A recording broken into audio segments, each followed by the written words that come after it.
श्री गणेशाय नमः। श्री सरस्वत्यै नमः। श्री गुरुभ्यो नमः। ओम हम हनुमते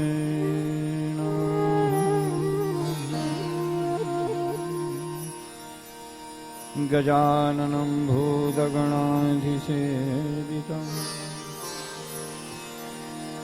कपित्थजम्बोफलचारुभक्षणम् उमासुतं शोकविनाशकारणम् नमामि विघ्नेश्वरपादपङ्कजम्। वक्रतुण्डमहाकाय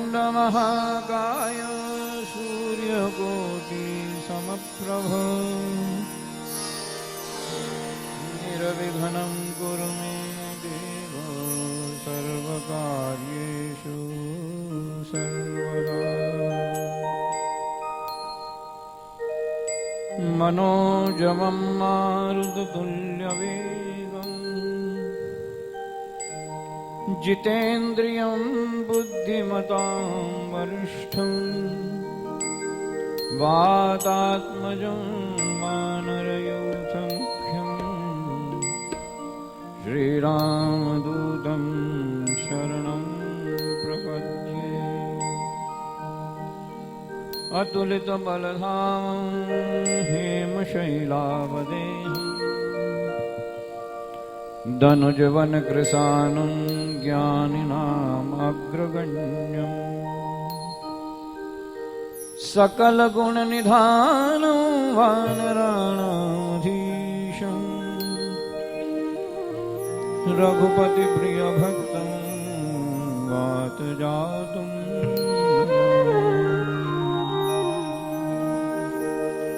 ओम हम हनुमते नमः। बोलिए ओम हम हनुमते नमः। ओम हम हनुमते नमः। वंशी विभूषितकरां नवनीरलाभा पीताम्बरा अरुणबिम्बफलाधरोष्ठा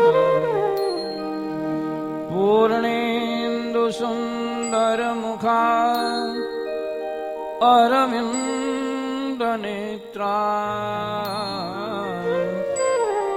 कृष्णात् परं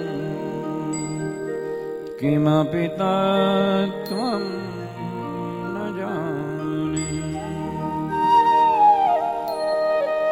कृष्णं त्वदीयपदपङ्कजपञ्जरान्ते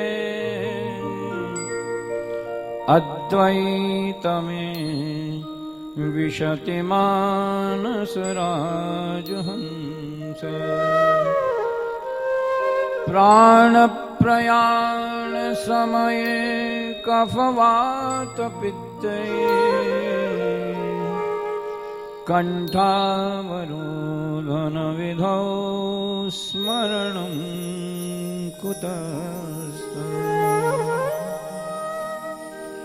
वसुदेवसुतं देवं कंसचाणूरमर्दनं देवकी परमानन्दं कृष्णं वन्दे जगद्गुरुं। नमोऽस्तु अनन्ताय सहस्रमूर्तये सहस्रपादाक्षिशिरोरवाहवे सहस्रनाम्ने पुरुषाय शाश्वते सहस्रकोटियुगधारिणी नमः। बोलिए वृंदावन बिहारी लाल की जय। राधावर कृष्ण चंद्र भगवान की जय। गिरिराज धरण की जय। ओम नमो भगवते वासुदेवाय। गाइए। ओम नमो भगवते वासुदेवाय। ओम नमो भगवते वासुदेवाय। गोविंद जय जय गोपाल जय जय गोविंद। गाइए सब।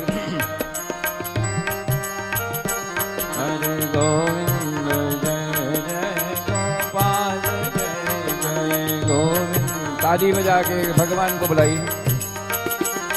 ओ गोविंद जय जय गोपाल जय जय गोविंद जय जय। हरे राधा रमण हरे गोविंद जय जय राधा रमण हरे गोविंद जय जय गोपाल जय जय गोविंद।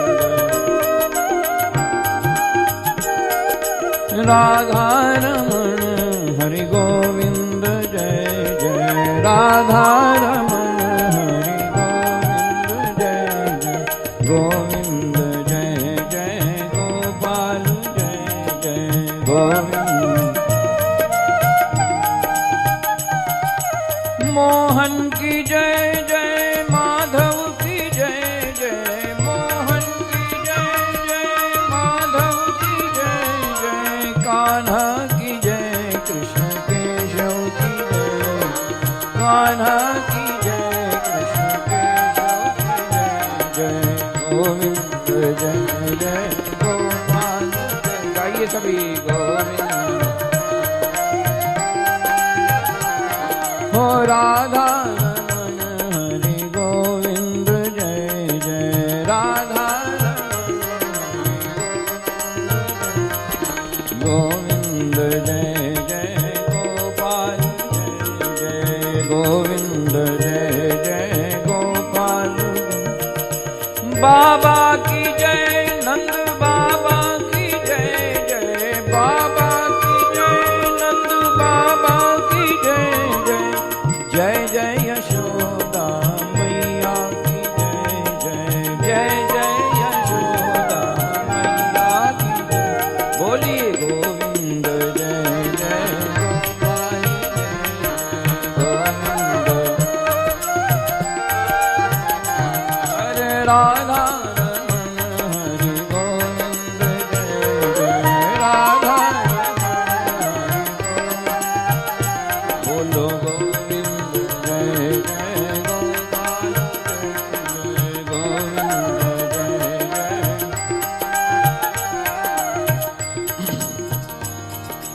भैया की जय दाऊ भैया की जय जय। भैया की जय दाऊ भैया की जय जय। यमुना की जय यमुना मैया की जय जय। यमुना की जय यमुना मैया की जय जय गोविंद जय जय गोपाल गोविंद जय गोपाल जय। राधा रमण हरि गोविंद जय जय राधा रमण हरि गोविंद जय जय गोविंद जय जय गोपाल जय जय गोविंद जय जय गोपाल। मथुरा की जय मथुरा मैया की जय जय। मथुरा की जय मधुबन की जय जय। मथुरा की जय मधुबन की जय जय। गोकुल की जय गोवर्धन की जय जय। गोकुल की जय गोवर्धन की जय जय गोविंद जय जय गोपाल जय जय गोविंद हरे राधा रमण हरि गोविंद जय जय राधा रमण हरि गोविंद गोविंद जय जय गोपाल जय जय गोविंद जय जय गैया की जय गैया मैया की जय जय गैया की जय गैया मैया की जय जय गैया की जय गैया मैया की जय जय गैया चरैया कन्हैया की जय जय गैया चरैया कन्हैया की जय जय गोविंद जय जय गोपाल जय जय गोविंद जय जय गोपाल जय जय राधा रमण हरि गोविंद जय जय राधा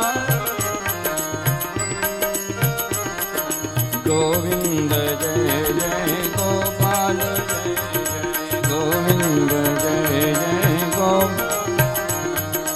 लकुटी की जय जय बंसी की जय जय लकुटी की जय जय बंसी की जय जय कान्हा की कारी कमरिया की जय जय कान्हा की कारी कमरिया की जय जय गोविंद जय जय गोपाल जय जय गोविंद जय जय गोपाल जय जय राधा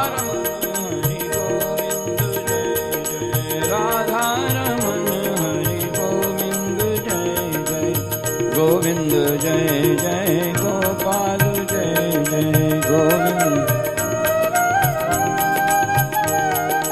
गोपी जनों गोप बालों की जय जय गोपी जनों गोप बालों की जय जय प्रभु की कृपा पाने वालों की जय जय प्रभु की कृपा पाने वालों की जय जय गोविंद जय जय गोपाल जय जय गोविंद जय जय गोपाल जय राधा रमण हरि गोविंद जय जय राधा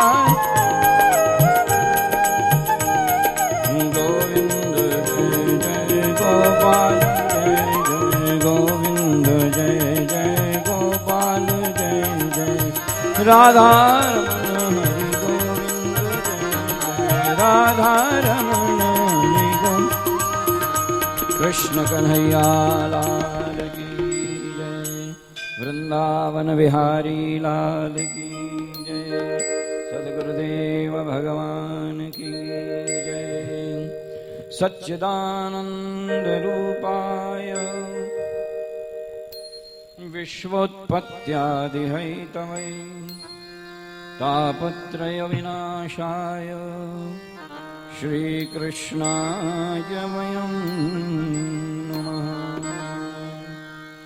प्रपन्न पारिजाताय ये श्लोक सबको याद होना चाहिए प्रपन्न पारिजाताय गाइए पहले से प्रपन्न पारिजाताय प्रपन्न पारिजाताय तोत्र वैत्रेक पाणये रणभूमि में खड़े हुए हैं भगवान कृष्ण एक हाथ में उनके लगाम और चाबुक दोनों है तोत्र वैत्रेक पाणये भगवान कल्प वृक्ष हैं और ये बात प्रत्येक दिन हमें याद रखनी चाहिए प्रपन्न पारिजाताय तौत्र वैत्रेक पाणये मुद्रा कैसी है ज्ञान मुद्राय कृष्णाय गीतामृत दुहे नमः ज्ञान की मुद्रा है अर्जुन शिष्यस्ते साधिमाम त्वाम प्रपन्नः शिष्य के रूप में अर्जुन कृष्ण के चरणों में बैठ करके गीता का ज्ञान प्राप्त कर गए हैं कैसे हैं भगवान कहते हैं प्रपन्न है शरणागति प्रदान करने वाले प्रपन्न पारिजाताय ये याद होना चाहिए हम सब प्रपन्न पारिजाताय स्तोत्र वैत्रैकपाणये ज्ञानमुद्राय कृष्णाय गीतामृत दुहे नमः। गीता का अमृत उनके मुखारविंद से हम सब लोगों को शरण में लेने के लिए गीता का अमृत उनके मुखारविंद से निस्सृत हो रहा है। ऐसे भगवान की हम कल्पना कर रहे हैं, ऐसे भगवान के प्रति हम अपना प्रणाम निवेदित कर रहे हैं, ऐसे भगवान को हम अपने हृदय में आवाहन कर रहे हैं, ऐसे भगवान को हम अपने हृदय में स्थापित कर रहे हैं। प्रपन्न पारिजाताय स्तोत्र वैत्रैकपाणये ज्ञानमुद्राय कृष्णाय गीतामृत दुहे नमः। कैसा है ये अमृत? सर्वोपनिषदो गावो, सभी प्रकार के जितने भी उपनिषद हैं, हमारे यहाँ 18 उपनिषद विशेष बताए गए हैं, लेकिन वैसे 110 उपनिषद। सर्वोपनिषदो गावो दोग्धा गोपाल नंदन। दुह कौन रहा है? भगवान गोपाल नंदन उसको दुह रहे हैं। जितने भी उपनिषद हैं, वेदांत है, वेदांत उपनिषद कहा जाता है।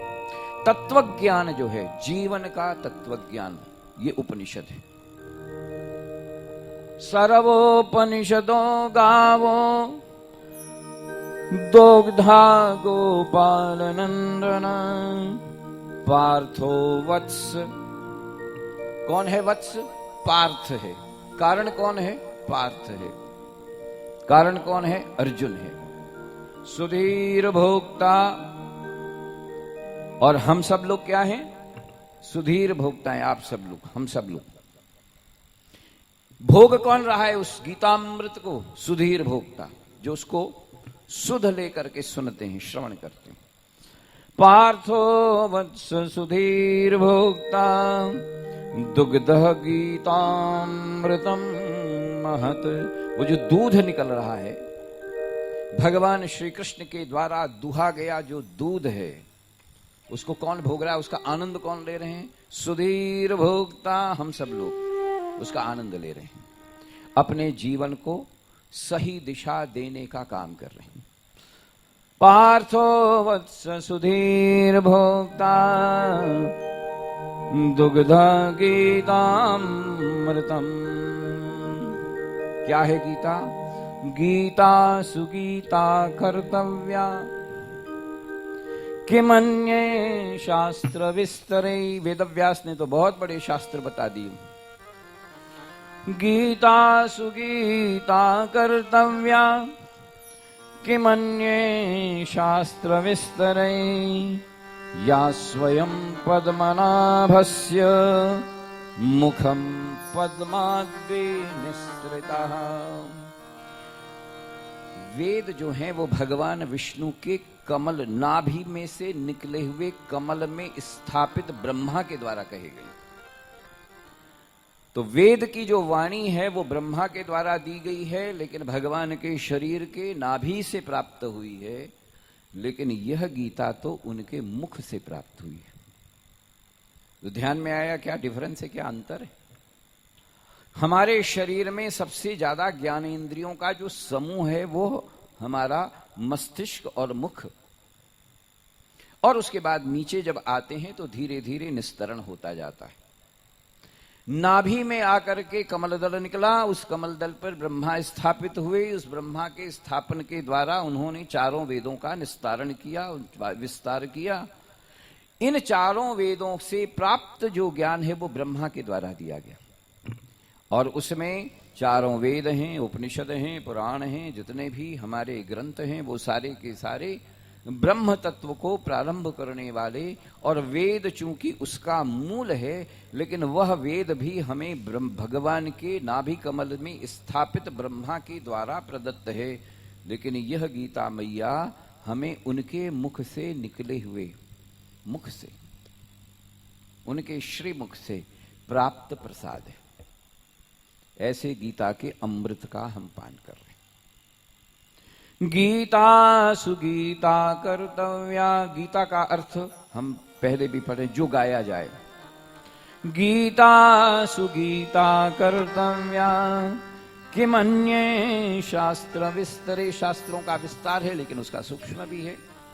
या स्वयं पद्मनाभस्य, भगवान पद्मनाभ के से प्राप्त ब्रह्मा जी के द्वारा वास्तव में वेद की ऋचाएं निकली, लेकिन ये क्या है? यह तो मुख पद्मात्मे निस्रता, ये उनके मुख रूपी कमल से प्राप्त अमृत का पान हम सब लोग गीता के माध्यम से कर रहे हैं।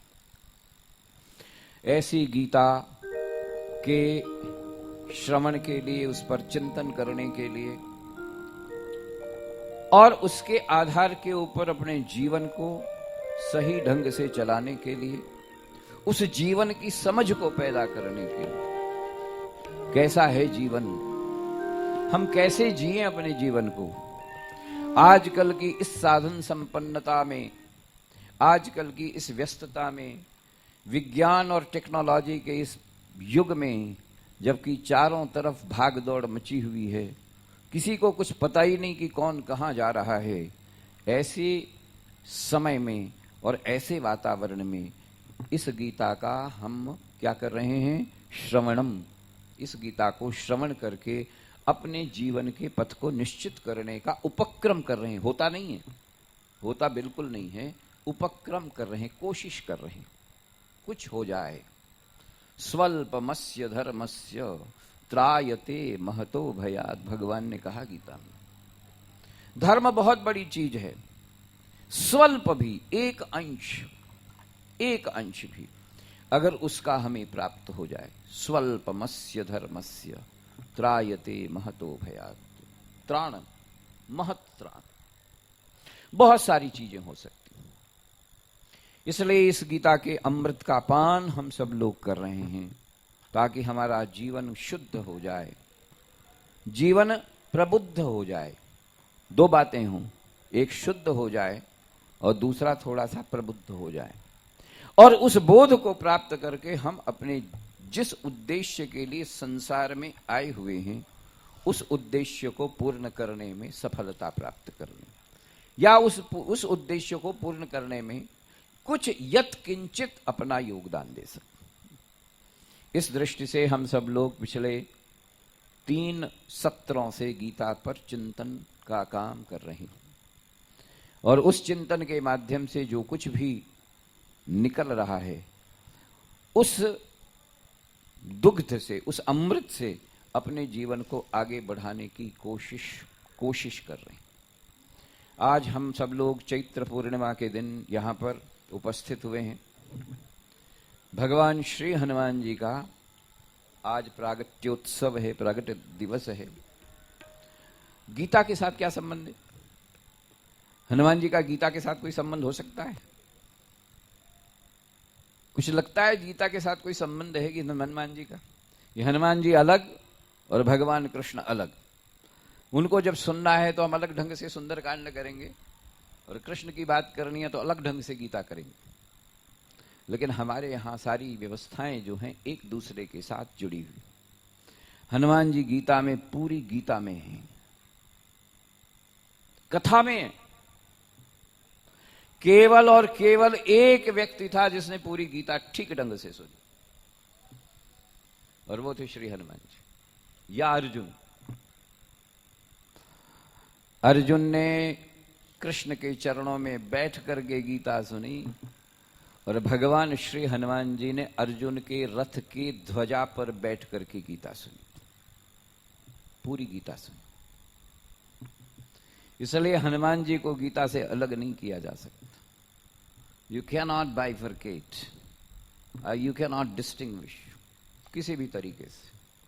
हनुमान जी का सारा चरित्र गीतामृतम है, गीता का अमृत है, उसको किसी भी प्रकार से अलग नहीं किया जा सकता। और इसका एक महाभारत में प्रसंग आता है, और वह महाभारत में प्रसंग क्या है कि जब अज्ञातवास चल रहा था, 13 वर्ष पांडवों का अज्ञातवास चल रहा था, उस अज्ञातवास के समय एक बार द्रौपदी ने भीम को कहा एक कमल उड़ता हुआ आया और वो सुंदर कमल देख करके द्रौपदी विह्वल हुई। भीमसेन उस समय उनके पति का निर्वाह कर रहे थे। भीमसेन से उसने कहा कि ऐसा शतदल कमल हमें चाहिए। भीमसेन ने कहा अभी ले आता हूं, मैं भी तो पवन पुत्र हूं। और वह हिमालय की ओर अपनी गति के साथ उस कमल को प्राप्त करने के लिए चले और वहां पर उनका समागम श्री हनुमान जी के से होता है। श्री हनुमान जी एक वृद्ध के रूप में उनको दर्शन देते हैं। भीम तेजी के साथ उस कमल को प्राप्त करने के लिए चले जा रहे थे और तब हनुमान जी ने अपनी पूंछ थोड़ी सी लंबी करके रास्ते में लटा दी। तो भीम जब ने देखा कि एक बानर, बूढ़ा बानर लेटा हुआ है और उसकी पूंछ साड़ी की सारी पथ के ऊपर फैली हुई है, उन्होंने बानर को प्रणाम किया और कहा, वृद्ध बानर आप अपनी पूंछ को समेट लीजिए। तो उसने कहा कि उल्लंघ करके चले जाओ। कहता क्षत्रिय किसी का उल्लंघन नहीं करता है, मैं आपसे प्रार्थना करता हूं कि आप अपनी पूंछ समेटो। कहता है मैं बहुत बूढ़ा हो गया हूं, मुझसे मेरी पूंछ तो समेटती नहीं, तुमसे अगर समेटी जाती हो तो समेट दो। उसने कहा ये लो अभी। तो भीम ने उनकी पूंछ उठाने का प्रयत्न किया। भीम से पूंछ सरकी नहीं, तिल भर भी नहीं सरकी। भीम 10,000 हाथियों के बल वाले महान पुरुष, उन्होंने कहा ये कैसा बानर है, कोई न कोई जरूर देवता के रूप में यहां पर उपस्थित होकर के मेरे अभिमान को नष्ट करने के लिए, मेरे अहंकार को नष्ट करने के लिए यहां पर आएगा। प्राणिपात होते हैं। भगवान श्री हनुमान जी अपने मूल स्वरूप में प्रकट होते हैं। भगवान हनुमान जी भीम को आशीर्वाद देते हैं और उस समय के प्रसंग में कहते हैं भगवान आप हमारे साथ। कहता मैं वायु पुत्र हूं, तुम भी वायु के अंश के हो, इसलिए तुम्हारे इस अहंकार को नष्ट करने के लिए मैंने ये माया रची। बताओ वरदान क्या चाहते हो। उन्होंने कहा हो सकता है दुर्योधन से युद्ध करना पड़े, आपकी सहायता चाहिए। तो उस समय हनुमान जी ने कहा कि मैं निश्चित रूप से भगवान कृष्ण के साथ अर्जुन के रथ के ऊपर आरूढ़ होकर के समस्त युद्ध की रचना को और युद्ध की व्यवस्था को और युद्ध के पूरा का पूरा दर्शन करूंगा और जब भी आवश्यकता पड़ी निर्देश दूंगा। किसी तरीके से उसमें किसी भी प्रकार के व्यवहार में नहीं, बल्कि निर्देश में रहूंगा। और तब भीम को दिए हुए उस वचन के अनुसार भगवान श्री हनुमान जी अर्जुन के रथ पर आरूढ़ होते हैं। और जब अर्जुन के रथ पर आरूढ़ होकर के वह रथ दोनों सेनाओं के बीच में ले जाया जाता है, वहां पर जब गीता के ज्ञान का अमृत प्रवाहित होता है, 3 लोगों ने केवल सुनी। एक सुनी संजय ने, एक सुनी अर्जुन ने और एक सुनी श्री हनुमान। तो इसलिए आज का दिन बहुत पवित्र दिन है, श्री हनुमान जी का जन्मदिन, गीतामृत का हमारा चिंतन सत्र। और उस चिंतन सत्र में हमने सोचना चाहिए श्री हनुमान जी का गीता के साथ कैसा तादात्म्य हो सकता है, कैसी व्यवस्था भगवान के इस स्वरूप का ध्यान करने के लिए।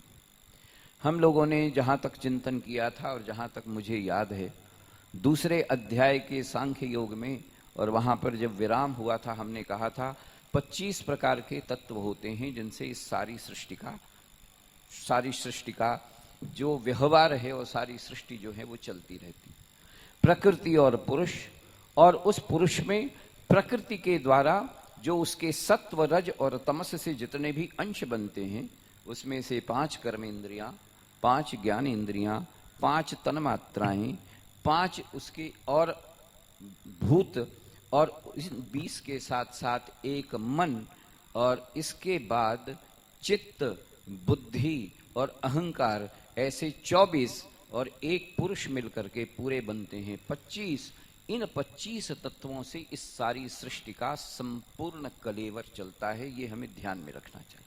इसके अलावा और कुछ नहीं इस संसार में, इसके अलावा और कुछ नहीं है। जो 25 तत्व सांख्य योग के अंतर्गत भगवान कृष्ण ने गिनाए, उस तत्व के अलावा हम और किसी के पीछे भागते रहें, लेकिन उसके अलावा और कुछ भी नहीं। शब्द, स्पर्श, रूप, रसगंध, ये 5 प्रकार की जो तन्मात्राएं, 5 जो भूत हैं, पंचभूत हैं, इन पंचभूतों का आस्वादन करने वाले हमारे 5 ज्ञानेंद्रिय और 5 कर्मेंद्रिय, और इसको स्वरूप को बताने वाले शब्द, स्पर्श, रूप, रसगंध, और अग्नि, वायु, अनल, आकाश, और उसके साथ साथ जल, ये 5 जो भूत तत्व हैं, इन सब के अलावा इस सृष्टि में, संपूर्ण सृष्टि में इसके अलावा कुछ नहीं। इसी से सारी की सारी चीजें परिवर्तित होती रहती हैं, इसी से सारी की सारी चीजें चलती रहती हैं, इसी से सारी की सारी सृष्टि का कलेवर निरंतर बदलता रहता है। यही हमारी सृष्टि का मूल उद्गम क्षेत्र है। इन 25 तत्वों का यदि हमने ध्यान रख लिया, इन 25 तत्वों को यदि हमने स्वीकार कर लिया, और इन 25 तत्वों का यदि हमने ज्ञान प्राप्त कर लिया, तो फिर उसके बाद हमारे अंदर दुख नहीं होगा, फिर हमारे अंदर सुख की सृष्टि नहीं होगी। हमने पिछली बार एक संत महात्मा की बात पढ़ी थी, जिसमें कहा था कि सुख सपना दुख बुलबुला दोनों एक समान। सुख सपना है, टूटेगा ही, दुख बुलबुला है, फटेगा ही। सुख सपना दुख बुलबुला दोनों एक समान, दोनों का स्वागत कीजिए जो भेजे भगवान। भगवान के द्वारा प्रदत्त इस सृष्टि में दोनों प्रकार के तत्व हैं। उन तत्वों के अंतर्गत हम उससे बच नहीं सकते। दोनों प्रकार की स्थितियां हमें प्राप्त होंगी।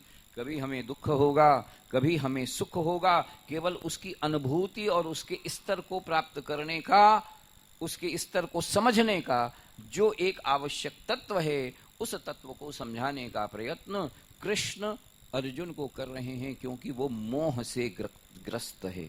शिष्यस्ते शादिमाम त्वाम प्रपन्नः, मैं शिष्य के रूप में आपके सामने प्रस्तुत हूं। क्यों? कार्पण्य दोषोपहतः स्वभाव, मुझे कृपणता ने जकड़ लिया है, मैं कृपण हो गया हूं।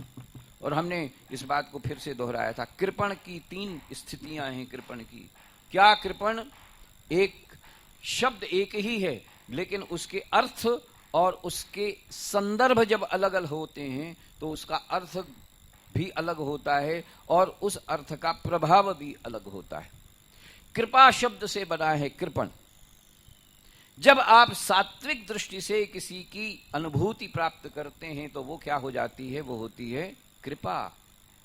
जब आप राजसिक दृष्टि से उसका प्रतिकार करते हैं तो वो बन जाता है कृपाण। और जब तामसी वृत्ति हमारे अंतर में आ जाती है तो हम बन जाते हैं कृपण।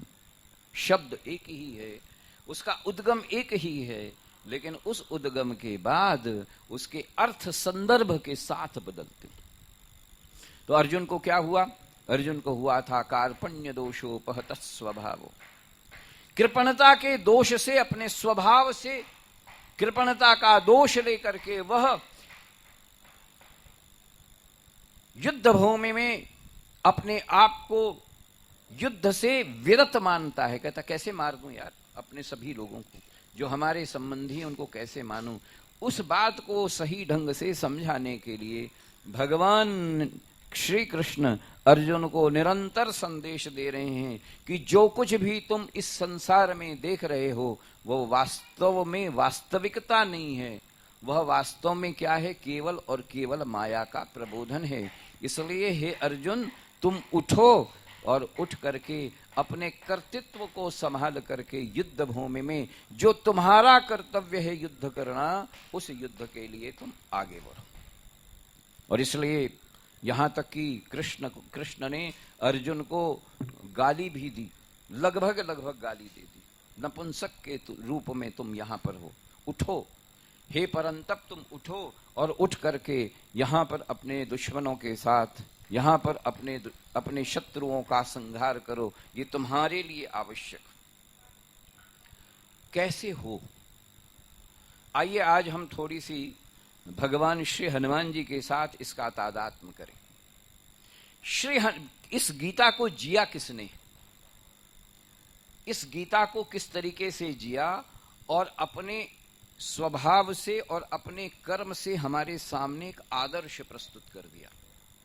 उस आदर्श को प्रस्तुत करने वाला अगर कोई मैनिफेस्टेशन है, अगर कोई इम्बॉडीमेंट है, अगर कोई प्रतीक है, अगर कोई व्यक्ति व्यक्त है, अगर कोई पुरुष है, तो वो केवल और केवल श्री हनुमान जी ही हैं। आइए देखते हैं उसको। हनुमान जी की प्रार्थना कैसे करते हैं?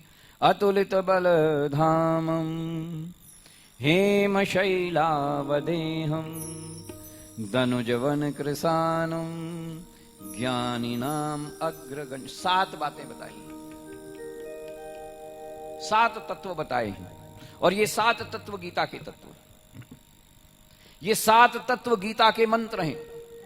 ये 7 तत्व गीता का वो संदेश है जो कि हनुमान जी ने अपने चरित्र के माध्यम से, अपने कर्तृत्व के माध्यम से हम सबको बताया। कैसे हैं हनुमान जी? अतुलित बल धामम, अतुल बल के निधान है। गीता क्या कहती है? गीता क्या कहती है? गीता भी ये कहती है कि तुम्हारे अंदर पौरुषेय जागृत होना चाहिए। उठो, त्यक्तोत्तिष्ठ परंतपः। हे अर्जुन, तुम उठो और अपनी समझ के अनुसार अपनी शक्ति का आवाहन करके लड़ो। अतुलित बल का आवाहन करने वाला अगर कोई शास्त्रोक्त ग्रंथ है तो वो केवल और केवल गीता है। समुद्र के किनारे खड़े हुए सभी बंदर और भालू जब ये प्रयाण कर रहे थे कि कौन जाएगा उस समुद्र के पार और भगवती सीता का पता लगा करके आएगा, तो उस समय सब लोगों ने कहा कि मैं 40 कोस, 50 कोस, 80 कोस जा सकता हूं या नहीं जा सकता हूं। जाने में डर लगता है। अंगद ने तो कह दिया, अंगद कहूं जाऊं मैं पारा, लेकिन जी अब सिरते कछु फिरती बारा। आने में मुझे डर लग रहा है। ध्यान में आता है कि ये क्या बात कही गई और हमारे संदर्भ में ये कितना ज्यादा हमारे स्तर के ऊपर ये ठीक बैठता है। अगर इस बात को समझ लें तो सुंदरकांड और गीता दोनों एक जगह हो जाती।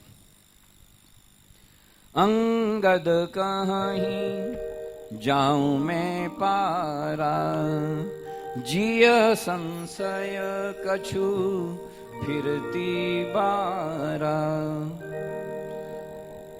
जो जा सकता है वो आता क्यों नहीं है? वो आ क्यों नहीं सकता? हमारे संदर्भ में अपने आजकल के परिवेश में बता रहा हूं। उस परिवेश को अगर समझ लें, और वो परिवेश क्या है कि हम अपने बच्चों को, अपनी संतान को पढ़ाते हैं, लिखाते हैं।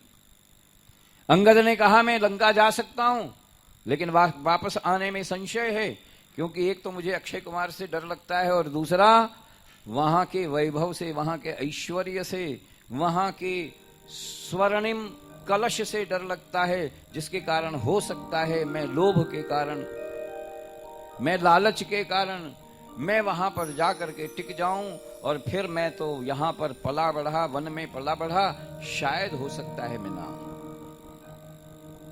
ध्यान में आता है कि हमारे समाज की स्थिति आज कैसी है। हमारे यहां के लोग भी, हमारे यहां के बच्चे भी खूब पढ़ते हैं, लिखते हैं।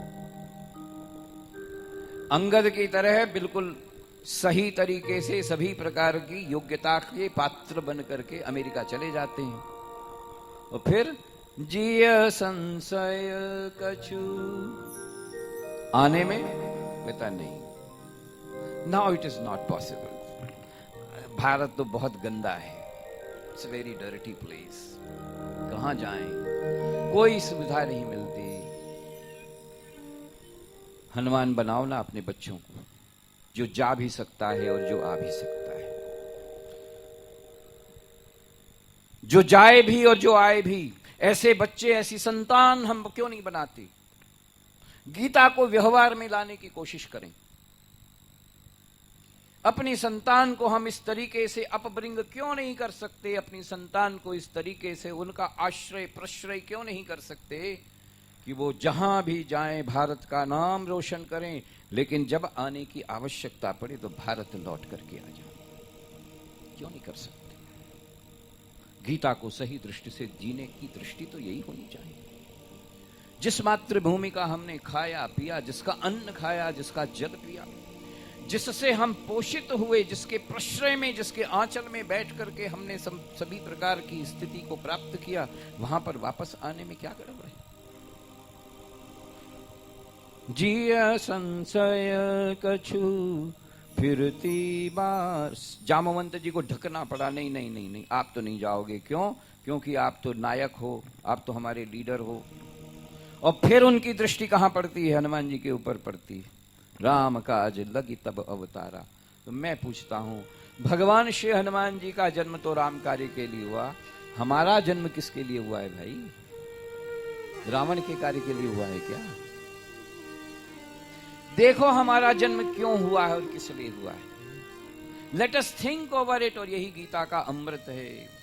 सोचें हमारा जन्म किस लिए हुआ है। केवल अपने लिए, केवल अपने लिए, केवल और केवल इस देश के लिए, इस समाज के लिए, इस राष्ट्र के लिए, इस माता पिता के लिए, कुछ नहीं।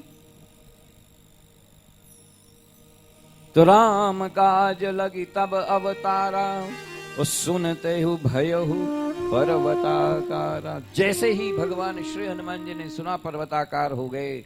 गीता का संदेश कहता है, यह कार्य किसने किया? यह श्री हनुमान जी ने किया। कब किया? जबकि उनको यह आचरण था कि मेरा जन्म केवल और केवल राम कार्य के लिए हुआ है। हम सबका जन्म भी भगवान के काम के लिए हुआ है, राम के काम के लिए हुआ है, कृष्ण के काम के लिए हुआ है। ये बात हमें अंतर में समझने की आवश्यकता प्रतीत होती है। और लेकिन जब हम भौतिक जीवन में जीते हैं तो अपने स्तर से कुछ विचलित हो जाते हैं, लेकिन फिर भी समय समय पर इस प्रकार के संगोष्ठियों के माध्यम से, चिंतन सत्र के माध्यम से निरंतर याद आता रहे कि हमारा जन्म भी केवल और केवल भगवान के काम के लिए हुआ है। केवल और केवल अपने लिए नहीं हुआ है, बल्कि अपने स्वरूप का अपने जीवन में दर्शन करने के लिए और उसके माध्यम से सभी लोगों का सभी प्रकार से सेवा करने के लिए हमारा जन्म हुआ है। इसलिए श्री हनुमान जी पिछले हजारों साल से पूजित हैं, अखंड पूजा चल रही है। क्यों? क्योंकि उनका जन्म केवल और केवल राम कार्य के लिए समर्पित। गीता का दर्शन है। अतुलित बलधामं हेम शैलावदेहं दनुजवन कृशानुं ज्ञानिनां अग्रगण्यम्। हनुमान जी के स्वरूप का दर्शन कराते हुए कहा, अतुलित बल के धाम हैं, ज्ञानियों में अग्रगण्य हैं, केवल और केवल दनुजवन कृशानु है। किसी और को नहीं सताते, आतंकवादी नहीं है, रावण नहीं है। रावण क्या करता था? वो भी अतुलित बलधाम था, ज्ञानियों में अग्रगण्य था, लेकिन अग्रगण्य होने के बावजूद भी दनुजवन कृशान नहीं था। जितने भी संत इत्यादि ले थे, उन लोगों को समाप्त करने का काम रावण करता था। इसलिए यही फर्क था। कैसे प्रारंभ हो? तो कहता है सबसे पहले तुम्हें इसका ज्ञान होना चाहिए। Know your self, no Dai your self. अपने आप को जाना। आत्मानम विदिहि, हम कौन हैं ये जान लें। गीता पहले कहती है हम कौन हैं ये जानो, आत्मानम विधि। और इसलिए सबसे पहले का उस ज्ञान को प्राप्त करने के लिए, उस ज्ञान को प्राप्त करने के लिए गीता हमें हमेशा संदेश देती, उस ज्ञान को प्राप्त करना।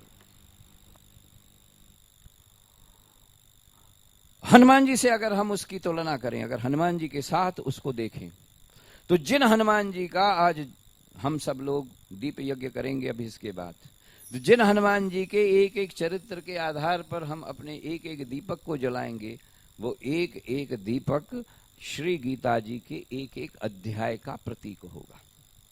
क्या क्या चाहिए, कैसे कैसे चाहिए, हम क्या करें।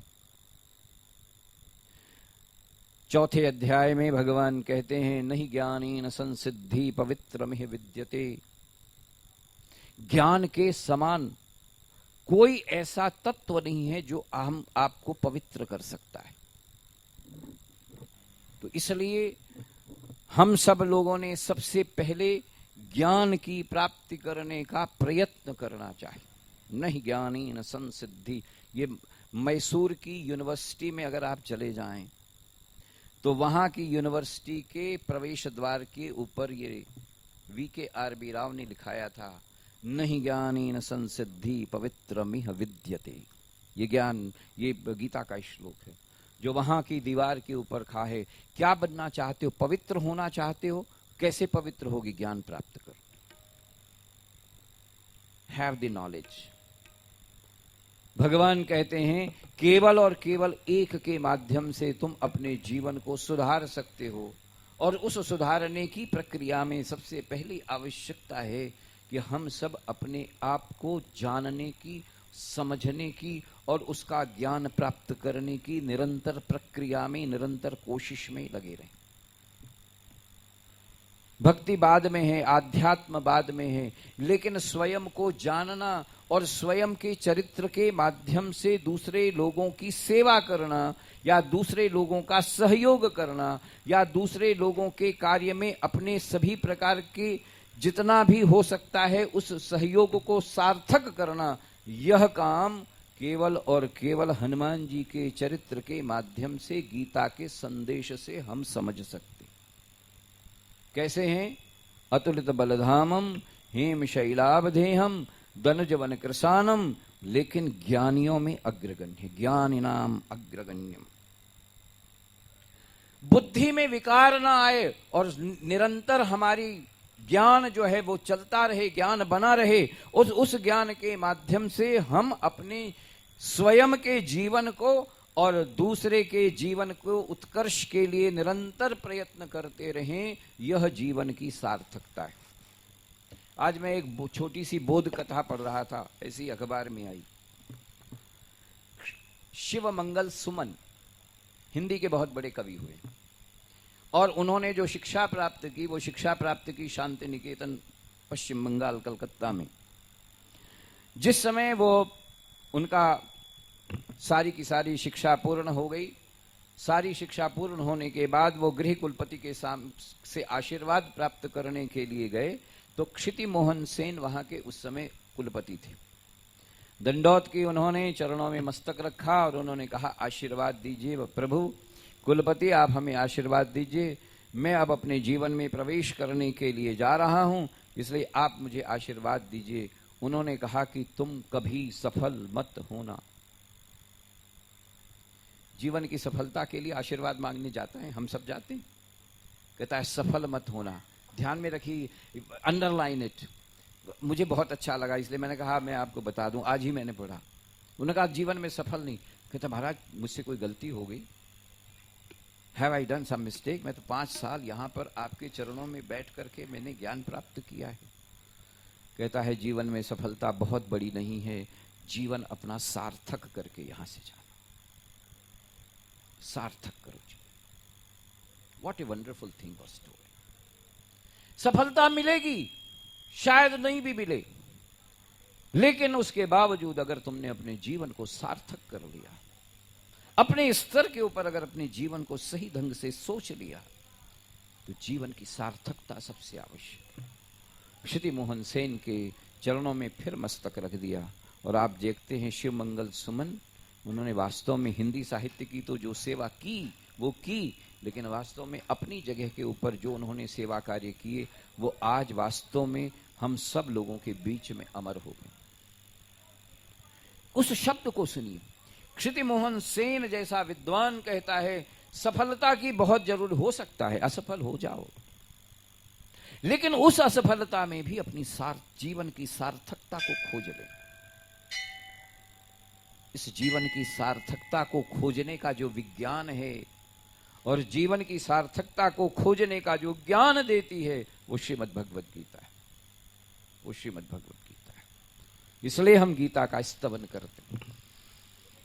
उन्होंने कहा कि वैसे तो सभी लोगों के बीच में सभी लोग एक जैसे ही हैं, पशु में और मनुष्य में अंतर क्या है?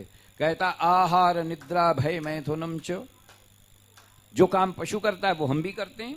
सामान्य में तत् पशुभिर निरानाम, जो कुछ भी पशु कर रहा है, आहार खाता है, पीता है, आहार सोता है, निद्रा, भय, डरता है, भागता है, मैथुनम च सेक्स, संतति पैदा करना, प्रजनन करना, ये काम किसके हैं? हमारे और पशु दोनों में समान है। आहार निद्रा भय मैथुनम च सामान्य में तत् पशुभिर्निराणाम। तो क्या डिफरेंस क्या है? Where is the difference? फिर अंतर कहां आता है? धर्मो हितेशो मधिको विशेषो। केवल और केवल धर्म हमें पशु से अलग करता है। धर्मो हितेशामधिको विशेषो धर्मेण हीना पशु भी सम। धर्म से हीन जो है वो कैसा है व्यक्ति? वो मनुष्य कैसा है? वो पशु के समान है। इसलिए गीता कहती है किसका पालन करो? अपने अपने धर्म का पालन करो। प्रारंभ ही वहां से होता है। धर्म क्षेत्रे कुरुक्षेत्रे समवेता युतुत्सवः मामका पांडवश्चैव किम कुर्वर्त संजयः।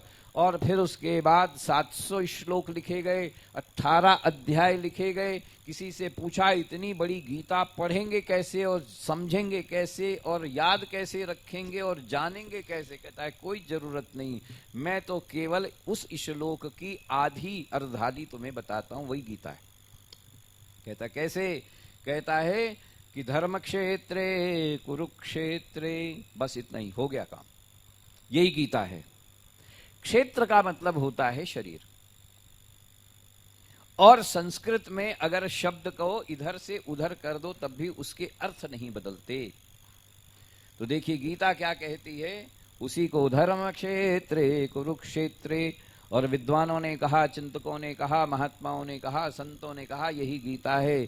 क्षेत्रे क्षेत्रे धर्म कुरु। यदि प्रत्येक व्यक्ति अपने धर्म का पालन करता है तो वह गीता को जीता है। ये गीता है। 700 श्लोक भगवान ने कहे, और बाद में जाकर के कहा कि जो ये पढ़ेगा, जो ये जानेगा, जो ये समझेगा, उसको क्या मिलेगा? शरीर, विजय, विभूति, ये सारी चीजें प्राप्त होंगी। लेकिन जो संत हैं उन्होंने उसको तत्व को प्राप्त कर लिया। क्षेत्रे क्षेत्रे धर्म कुरु।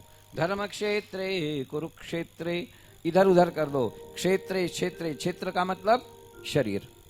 हर शरीर जो भी यहाँ पे जन्म लेता है, वह शरीर अगर अपने धर्म का पालन करता है, गीता उसको वो सिद्ध है, गीता उसको सिद्ध कर देती।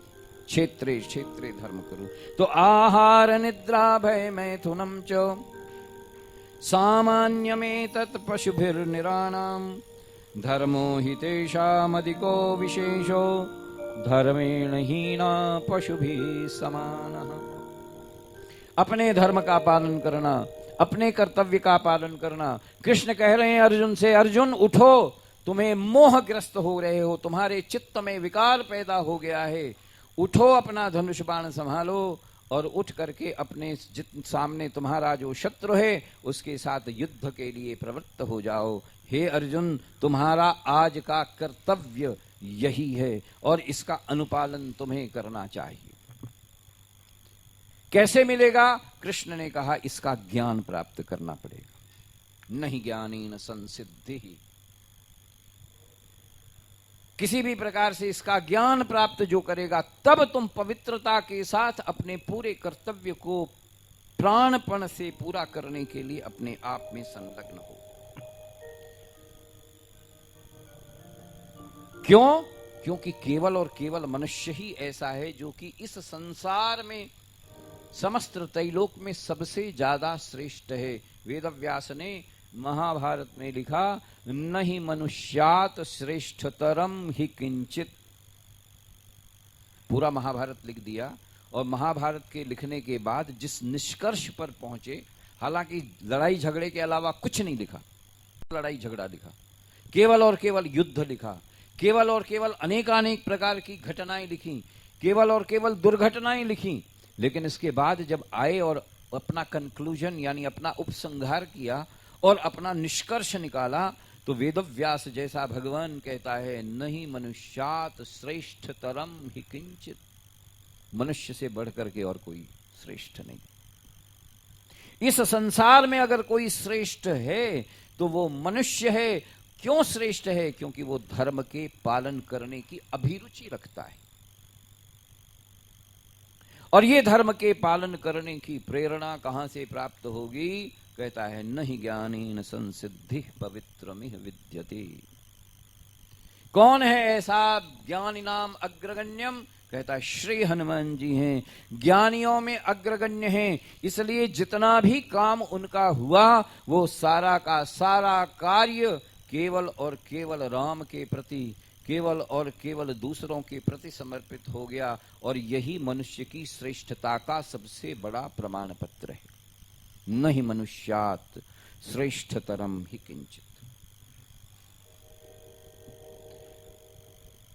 और इसलिए गीता के उस ज्ञान में जो 7 प्रकार की बातें बताई गईं, उसमें पहली बात यह है ज्ञान की प्राप्ति कर। बाद में बताया गया कि पहले भक्ति है, फिर ज्ञान है, फिर कर्म है, बाकी भक्ति है, सारे के सारे योग के रूप में बताए गए।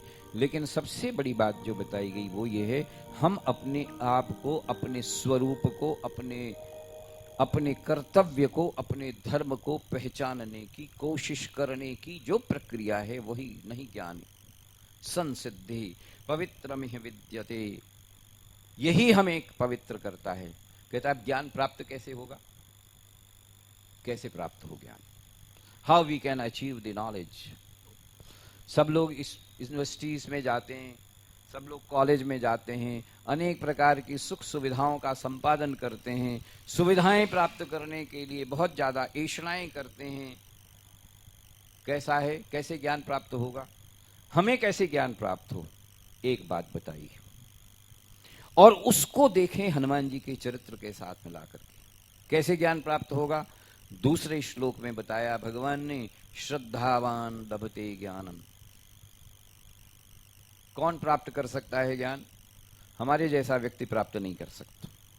जो अश्रद्धा से युक्त है वो लोग ज्ञान प्राप्त नहीं कर सकते। ज्ञान के लिए क्या चाहिए? अंतर में श्रद्धा चाहिए। श्रद्धावान लभते ज्ञानम संयतेन्द्रिय तत्परः। आप देख लो हनुमान जी में ये चारों के चारों गुण हैं या नहीं है? भगवान के प्रति अपूर्व असीम अच्युत श्रद्धा लेकर के, ऐसी श्रद्धा लेकर के, इसलिए ज्ञान प्राप्त हुआ। इसलिए ज्ञान की प्राप्ति के लिए वो प्राप्त है। श्रद्धावान लभते ज्ञानम। कैसी हो? जिसके पास श्रद्धा होगी। अब श्रद्धा क्या है? ये बात बड़ी माकूल चीज है। श्रद्धा क्या चीज होती? हम कह सकते हैं अंग्रेजी में भाई डिवोशन। भाई चतुर्वेदी जी विद्वान व्यक्ति बताएंगे अंग्रेजी डिवोशन। अंग्रेजी में जो शब्द का आता है वो बहुत नजदीक तो आ जाता है लेकिन पूर्ण तो देता नहीं। श्रद्धा में 2 शब्द हैं, श्रत और ध। श्रत माने सत्य को जानने का प्रयत्न।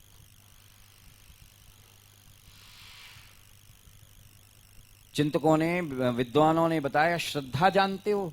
श्रद्धा कौन है?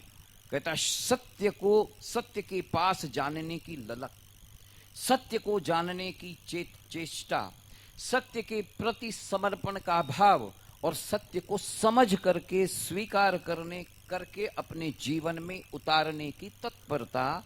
ये क्या है? ये श्रद्धा है। भवानी शंकरौ वंदे श्रद्धा विश्वास रूपिणो याभ्याम बिना न पश्यन्ति सिद्धा स्वांतस्थमीश्वरम। कौन है श्रद्धा? भगवती गौरा श्रद्धा है। कैसी है भगवती गौरा? सर्वांग रूप से स्वच्छ और श्वेत, इसलिए गौरी है वो। कहीं पर कोई दाग नहीं, अनिशेष। सत्य के लिए भी हम सब लोगों ने जो एक प्रतीक के रूप में माना। सत्य कैसा है? कहते बिल्कुल धवल। इसलिए सत्यनारायण की पूजा करते हैं। सत्यनारायण की पूजा करते हैं ना, प्रत्येक पूर्णिमासी आज के दिन भी भगवान की पूजा करते हैं, भगवान लक्ष्मी नारायण का पूजन करते हैं। और सत्यनारायण की पूजा करने के समय हम 5 प्रकार की कथाओं का वर्णन और उसका श्रवण करते हैं। और 5 प्रकार की कथाओं का श्रवण करने के बाद सत्यनारायण को हाथ जोड़ करके प्रणाम करते हैं। ये सत्यनारायण की जो कथाएं हैं उसको ध्यान से समझने की आवश्यकता है। सत्य की ओर जानने की चेष्टा और ललक, ये और उसमें अपनी धी लगाना, उसमें अपनी बुद्धि लगाना, ये श्रद्धा है। बुद्धि युक्त होकर के जब हम सत्य के प्रति पूरी तरीके से उसको जानने के समर्पण के भाव से जब हम उसके जानने का प्रयत्न करते हैं तो वह जो शब्द होता है वो क्या कहा जाता है? वह श्रद्धा है। डिवोशन उसके कहीं नजदीक भी नहीं पहुंचता है। वो समर्पण तो है लेकिन सत्य को जानने की इच्छा नहीं करता। वो समर्पण तो है, डिवोशन समर्पण, लेकिन सत्य के नजदीक पहुंचना, सत्य का साक्षात्कार करना और सत्य के साक्षात करने की चेष्टा को प्राप्त करने के बाद फिर सत्य का साक्षात करने के लिए निरंतर प्रयत्न करना, यह श्रद्धा है। श्रद्धावान लभते ज्ञानम तत्परः संयतेन्द्रियः। कैसा है वो? कैसा होना चाहिए? कैसे मिलेगी श्रद्धा? सत्य को जानने की इच्छा प्राप्त, ये गीता का श्लोक है। और ये सारी की सारी चीजें अगर किसी के चरित्र में दिखती हैं तो किसके चरित्र में दिखती हैं? श्री हनुमान जी के चरित्र में दिखती हैं। देखो, इसलिए हनुमान जी की पूजा करते हैं। इसलिए श्री हनुमान जी का हम जन्मदिन पिछले हजारों वर्षों से मनाते चले आ रहे हैं। इसलिए श्री हनुमान जी का हम स्तवन करते हैं। श्रद्धावान लभते ज्ञानम। कैसे हैं? कौन ज्ञान प्राप्त कर सकता है? केवल और केवल ऐसे ही किताबी ज्ञान प्राप्त करना हमारा उद्देश्य नहीं है। केवल कॉलेज में और जाकर के डिग्री प्राप्त कर लेना, विश्वविद्यालय में जाकर के डिग्री ले आना, ये उद्देश्य नहीं है। क्या करना चाहिए? दीनदयाल उपाध्याय ने एमए फर्स्ट क्लास पास किया और उसके बाद जब आए समाज की सेवा में जुड़े, उन्होंने अपनी सारी डिग्रियां फाड़ दी। नहीं चाहिए डिग्री। सुभाष चंद्र बोस ने कहा मैंने ज्ञान प्राप्त कर लिया है। अंग्रेजों ने चुनौती दी कि बताओ हम तुम्हारे पर राज करेंगे। कहता तुम ही केवल राज नहीं कर सकते। कहता आईसीएस पास करके दिखाओ। पास हुए और पास होने के बाद जब आईसीएस के बारे में उनके सामने लेटर आया, उन्होंने अंग्रेज के सामने ही लेटर फाड़ दिया। श्रद्धावान लभते ज्ञानम। कहता है तुम्हारी नौकरी करने के लिए नहीं, तुम्हें बताने के लिए मैंने पास किया है। तुम्हारी नौकरी नहीं कर सकता। ये देश स्वतंत्र होना चाहिए। इस देश की अपनी अस्मिता है, इस देश का अपना चरित्र है। हम उस चरित्र के आधार पर देश को स्वतंत्रता पैदा करना चाहते हैं। लेकिन तुमने चुनौती दी थी कि इंडियन सिविल सर्विसेज केवल और केवल अंग्रेज पास कर सकता है। बस उसको दिखाने के लिए मैंने तुम्हारी इस आईसीएस को पास किया है, लेकिन तुम्हारे सामने तुम्हारा दिया गया हुआ ये अपॉइंटमेंट लेटर में फाड़ देता हूं। श्रद्धावान लभते ज्ञान। श्रद्धा पैदा करो। किसके प्रति श्रद्धा थी? इतनी बड़ी नौकरी उस समय। श्रद्धा किसके प्रति थी? देश के प्रति, मातृभूमि के प्रति, स्वतंत्रता को प्राप्त करने के प्रति। ये श्रद्धा है। कैसे मिलेगी? कहता संयतेन्द्रियः तत्परः। अपनी इंद्रिय को संयत करने वाले को मिलेगी। तत्पर, जो उसके प्रति निश्चित हमेशा तत्पर रहेगा, वो तब जाकर के श्रद्धा बनती है और उस श्रद्धा से प्राप्ति होती है। भगवान शंकराचार्य के 4-5 बहुत बड़े शिष्य थे। 4 शिष्य बहुत विद्वान थे। पूरे वेद, उपनिषद, पुराण, एक एक ने एक एक वेद के ऊपर पारंगत प्राप्त किया, प्रवीणता प्राप्त की। एक एक के स्पेशलाइजेशन हो गया। कोई ऋग्वेद का स्पेशलाइज कर दिया, किसी ने यजुर्वेद का स्पेशलाइजेशन कर दिया, किसी ने सामवेद का स्पेशलाइजेशन कर दिया, विशेषज्ञता प्राप्त कर ली। किसी ने अथर्ववेद के ऊपर अपनी विशेषज्ञता प्राप्त कर ली। 4 शिष्य चारों वेद के सम्राट बनकर के आए। 5वां केवल भगवान श्री शंकराचार्य की सेवा करता था। चूंकि सेवा करता था इसलिए बहुत ज्यादा पढ़ाई यानी वेदज्ञता प्राप्त नहीं थी। शंकराचार्य ने कहा, ये मेरी 10 वर्ष से निरंतर सेवा करता आ रहा है और इसने कभी अपनी सेवा में किसी भी प्रकार की चूक नहीं की। ये अगर कुछ नहीं बना तो मेरे शिष्यत्व का और मेरे गुरुत्व का अहंकार जो है वो समाप्त होगा, मेरे गुरुत्व की गुरुता पर नहीं स्थापित हो सके। तो उन्होंने कहा कुछ करना चाहिए, इसकी परीक्षा लेते हैं। तो उन्होंने उस शिष्य को कहा कि कल ये सरोवर है, सामने कुटिया बनी थी, सामने सरोवर था। तो उन्होंने कहा कल सवेरे 4 बजे उठ करके तुम इस सरोवर के ऊपर चल करके उस पार जाओ। शिष्य ने कहा कि ये क्या बात हुई गुरुजी ने, कभी ऐसी बात तो कही नहीं, इस सरोवर पर चलना, सरोवर में तो जल भरा हुआ, पैर रखते ही मैं डूब जाऊंगा। लेकिन चूंकि गुरुजी ने कही है इसलिए वह शिष्य उठा, सवेरे 4 बजे संध्या वंदन किया, भगवान शंकराचार्य को अपने गुरु के हृदय में धारण किया और एक एक पैर पानी पे रख दिया। ओम गुरुवे नमः। जैसे ही गुरु का नाम लिया एक कमल खिला, एक एक कमल खिलता गया, पूरा सरोवर पार हुआ। भगवान शंकराचार्य दूसरे तट पे खड़े हुए आंखों में आंसू लिए हुए कहा, तुम्हारी श्रद्धा को मैं प्रणाम करता हूं। पद्मपादाचार्य के रूप में फिर वह विभूषित हुए और केवल एक एक वेद के नहीं 4 वेदों के ऊपर उन्होंने अपने भाष्य लिखे। ये श्रद्धा है, ये श्रद्धा है। इस श्रद्धा को जागृत करना। श्रद्धावान लभते ज्ञान, वह ज्ञान का लाभ प्राप्त करता है। स्वामी विवेकानंद रामकृष्ण के पास गए। रामकृष्ण जी को स्वामी विवेकानंद का भजन बहुत अच्छा लगता था, सुनते थे। लेकिन स्वामी विवेकानंद का मन जो है रामकृष्ण के प्रति टिकता नहीं था। क्यों नहीं टिकता था? क्योंकि उस समय वो चित्तमोहन सेन के साथ, राजा राम मोहन राय के साथ लग गए थे और वहां पर वो अनेक प्रकार के सुधार आंदोलन के साथ जुड़े हुए थे। सभी लोग पूछा करते थे, भगवान भगवान ये करा करते हैं जितने भी संत महात्मा हैं, किसी ने देखा है भगवान? विवेकानंद भी इसी जिज्ञासा के भाव से लेकर के रामकृष्ण के पास गए। रामकृष्ण ने प्रसन्न होकर के उसको अपने पास बुलाया। विवेकानंद नरेंद्र ने कहा, उस समय तो वो नरेंद्र थे, नरेंद्र ने कहा, 19 साल का लड़का, उन्होंने कहा कि मैं भजन तो बहुत अच्छा गाते हो, उस भजन के साथ कुछ साधना करोगे? कहता साधना वाधना में क्या होता है, भगवान वगैरह कोई दिखता है? आपने भगवान देखा है? रामकृष्ण ने कहा हाँ मैंने भगवान देखा है,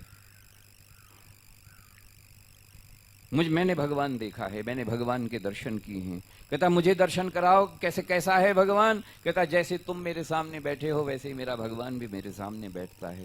कहता मुझे दर्शन कराओगे? कहता बिल्कुल कराऊंगा। भगवान के दर्शन कराए रामकृष्ण ने, भगवान के दर्शन कराए नरेंद्र को। नरेंद्र स्वामी विवेकानंद होकर के विश्व के सर्वोच्च संत के रूप में प्रतिष्ठित हुए।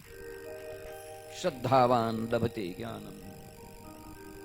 भगवान श्री हनुमान जी की श्रद्धा देखिए, कहां मिले कृष्णकंधा में, उससे पहले कोई मिलन नहीं हुआ था, लेकिन फिर जब मिल गए तो उसके बाद जो श्रद्धा प्रणिपात हुई, उस श्रद्धा की जो स्थिति बनी, उस श्रद्धा के कारण भगवान की जो स्थिति बनी, वह भगवान और हनुमान केवल और केवल एकमेव हो गए। ये श्रद्धा है। श्रद्धावान लभते ज्ञानम। इसलिए हम लोग जो ज्ञान प्राप्त करने की जिज्ञासा पैदा करते हैं, अपने आप को जरा उस कसौटी के ऊपर कसें। कहाँ है श्रद्धा? है क्या थोड़ी बहुत? हम बहुत श्रद्धा रखते हैं, बहुत श्रद्धा रखते हैं, लेकिन उस श्रद्धा का मानदंड क्या है?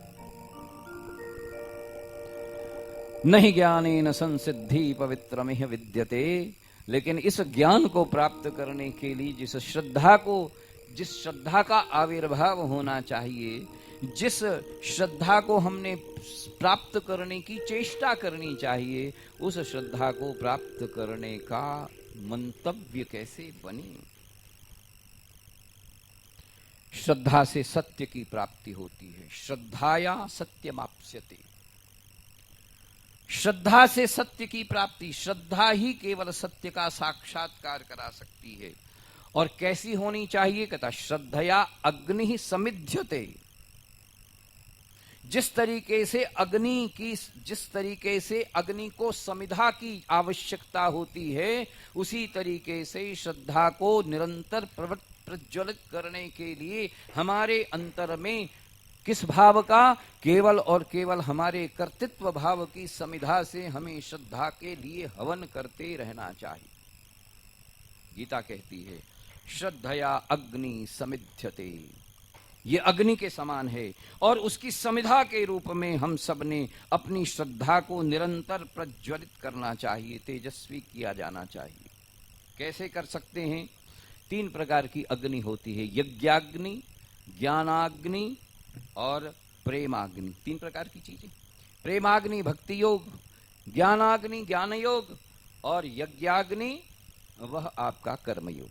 यज्ञ कर्म है, कर्म ही यज्ञ है। जिसका सारा का सारा जीवन यज्ञ में हो जाए वह क्या है? वह कर्म से परिपूरित है।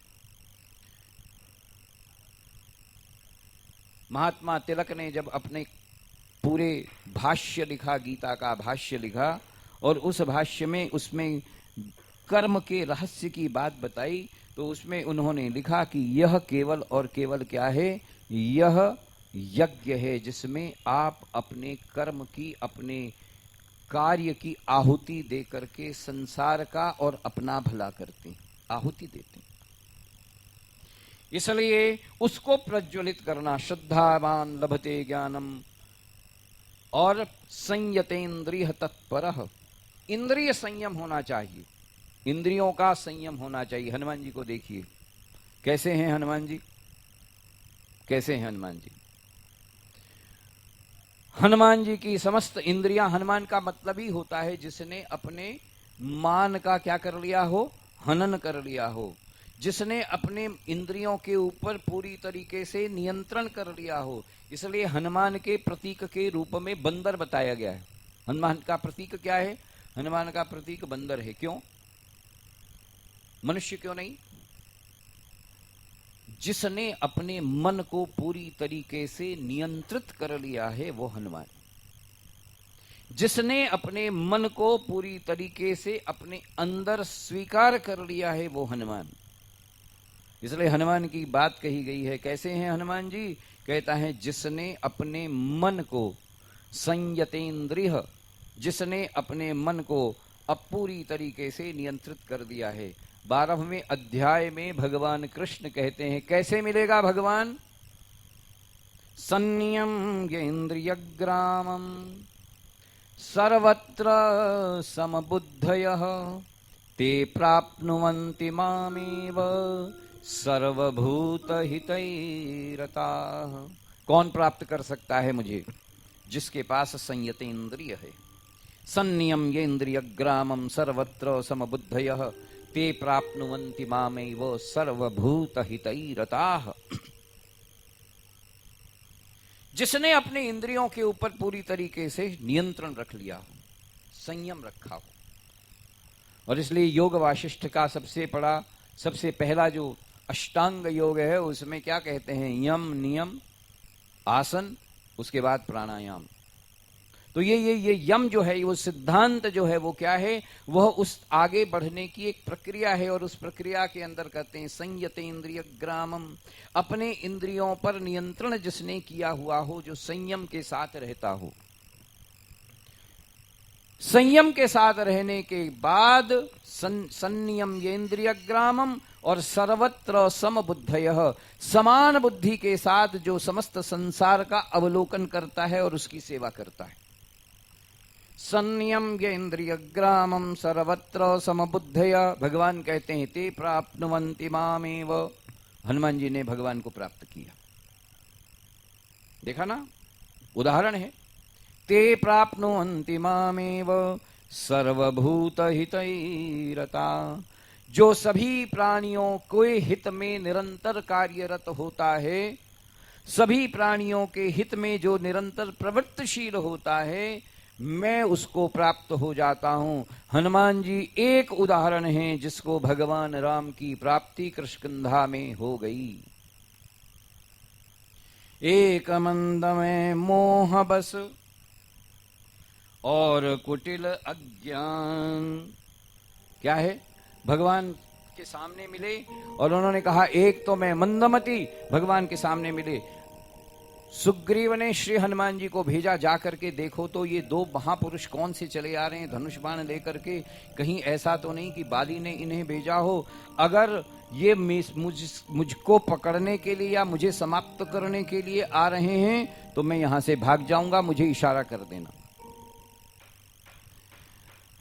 और हनुमान जी को भेजा और किसी को नहीं भेजा, खुद भी नहीं गया, श्री हनुमान जी को भेजा। क्यों भेजा? क्योंकि उन सब के बीच में सबसे ज्यादा बुद्धिमान, सबसे ज्यादा तत्वज्ञानी, सबसे ज्यादा एक दूसरे का समझदार, सबसे ज्यादा अपनी इंद्रियों पर नियंत्रण रखने वाला और समझ को रखने वाला एक ही व्यक्ति उनके पास था। वो कौन थे? श्री हनुमान जी। इसलिए भेजा उनको उनके पास और उनसे पूछा कि जाओ, जा करके देखो ये दो महापुरुष कौन से लोग आ रहे हैं, बड़े सुंदर राजकुमार हैं लेकिन बहुत वीर लगते हैं। इन महावीरों को यहां पर आने का उद्देश्य क्या है, उस उद्देश्य को समझ करके मुझे बताना। अगर ये बाली के द्वारा भेजे गए राजकुमार हैं और मुझे पकड़ने के लिए या अथवा मुझे मारने के लिए आ रहे हैं तो मैं यहां से भाग जाऊंगा, तो मुझे इशारा कर देना। भगवान जाकर के, हनुमान जी जाकर के भगवान का परिचय लेते हैं। बटु का रूप धारण करके, ब्रह्मचारी का रूप धारण करके भगवान के सामने उपस्थित होते हैं। जैसे ही भगवान का दर्शन करते हैं उनको अपने स्वरूप, क्योंकि संयत इंद्रिय है इसलिए उनके अपने स्वरूप का दर्शन हो जाता है। लेकिन फिर कहते हैं, एक मंद में मोह बस कुटिल हृदय अज्ञान। एक तो भगवान मैं मोह के वश में था और सबसे बड़ी बात यह है कि मन में अभी भी पूरी तरीके से स्वच्छता नहीं है। कुटिल हृदय, हमारे मन, समझ लो भगवान श्री हनुमान जी जब कह रहे हैं कि कुटिल हृदय अज्ञान, मैं अज्ञानी हूं लेकिन इसके साथ साथ मेरा मन भी पूरी तरीके से स्वच्छ नहीं, पूरी तरीके से श्वास नहीं।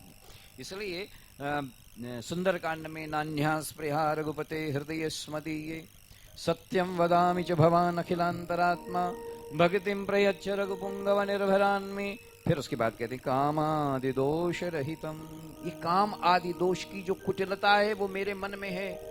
एक मंद में मोह बस कुटिल हृदय अज्ञान पुन प्रभु मोहि बिसारियो दीन बंधु भगवान। और सबसे ऊपर की बात यह है कि आपने हमें बिसार दिया। सच बात तो यह है कि उन्होंने नहीं बिसारा, हमने बिसार दिया। लेकिन जो भी हो, भगवान श्री हनुमान जी की करुणा थी, भगवान श्री हनुमान जी का प्राणिपात था। उन्होंने भगवान श्री राम जी को उलाहना दी, अरे भगवान आपने भी तो मुझे भुला दिया। एक तो मैं मंदमती, मोह के वशीभूत, कुटिल और से अज्ञानी के रूप में आपके सामने आया और इसलिए अभी तक ब्रह्मचारी का वेश उन्होंने बदला नहीं था। पुनः मूल स्वरूप में तब आए जब भगवान ने उनको उनके स्वरूप का दर्शन कराया। कहता भैया तुम वो तो नहीं हो जो तुम दिख रहे हो, जो तुम दिखना चाहते हो वो दिखो पहले। और तब भगवान अपने मूल स्वरूप में आकर के भगवान श्री के चरणों में दंडवत करके उनको प्रणाम करते हैं। और उसके बाद सो अनन्य जाके मति न टरई हनुमंत, ये उद्देश्य है, ये गीता है। संयम गेन्द्रिय ग्रामम सर्वत्र समबुद्धय। रामचरितमानस में श्री राम जी स्वयं कह रहे हैं वहां पर कृष्ण ने कहा सन्नियम येन्द्रिय ग्रामम सर्वत्र समबुद्धयः ते प्राप्नुवन्ति मामेव सर्वभूत हितैरताः। और यहाँ पर हनुमान जी के सामने भगवान राम ने कहा सो अनन्य जाके असी मति न टरई हनुमंत मैं सेवक सचराचर रूप राशि भगवंत। अनन्यता का भाव जिसके अंदर होता है, हनुमान सुनो, मेरी बात सुनो, मैं उसको प्राप्त, जहां अनन्यता होती है ये श्रद्धा है, उसके एक के अलावा और कोई नहीं, अनन्य नन्य, उसके अलावा कोई नहीं, एक।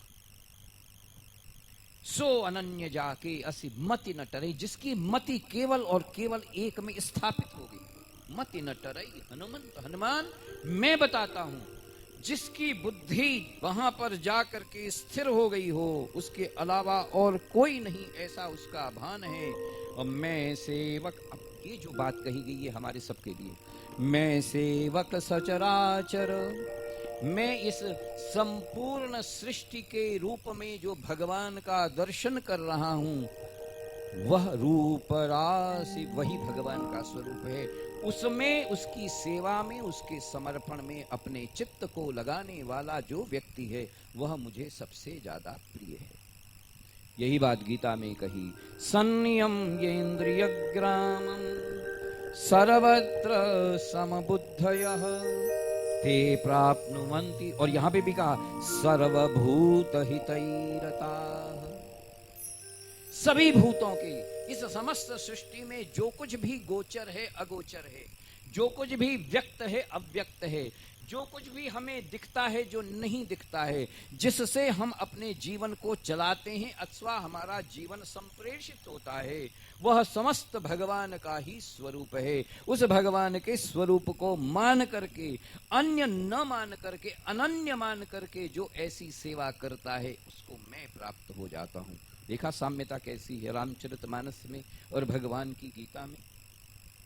संयम्य इंद्रिय ग्रामम सर्वत्र समबुद्धयः ते प्राप्नुवन्ति मामेव सर्वभूत हितैरताः। और किष्किंधा कांड के प्रारंभ में कहते हैं, भगवान श्री हनुमान जी को भगवान श्री राम के श्रीमुख से बात निकली, यहाँ पर कृष्ण के श्रीमुख से बात निकलती है अर्जुन को, वहां पे श्री राम जी के मुख से बात निकलती है किसको? श्री हनुमान जी को। सो अनन्य जाके असी मति न टरई हनुमंत, मैं जाता हूं जिसकी मति कभी किससे टिकती नहीं, हटती नहीं, जो अपने आप को अनन्य मानता है। किसको मानता है? मैं सेवक सचराचर रूप राशि भगवंत। इस समस्त संपूर्ण सृष्टि को जो अपना ही, जो भगवान का स्वरूप मान करके उसकी सेवा में सदैव रत होता है, बस मैं उसे प्राप्त हो जाते। ते प्राप्नुवन्ति मामेव सर्वभूत हितैरताः। जो सब भूतों के और सब प्राणियों के हित में काम करते हैं, बस मैं उसके प्रति हमेशा कृपा करता हूं, उसको प्राप्त होता हूं। और वह जब प्राप्त होता है तो उसको क्या मिल जाता है? उसकी सद्गति हो जाती है, उसको मोक्ष की प्राप्ति हो जाती है। तो क्या चाहिए? नहीं ज्ञाने न संसिद्धि पवित्र मिह दिहेतये। और उसको प्राप्त करने के लिए क्या चाहिए? तब कहा गया कि ज्ञान कैसे प्राप्त होगा? कहता श्रद्धावान लभते ज्ञानम।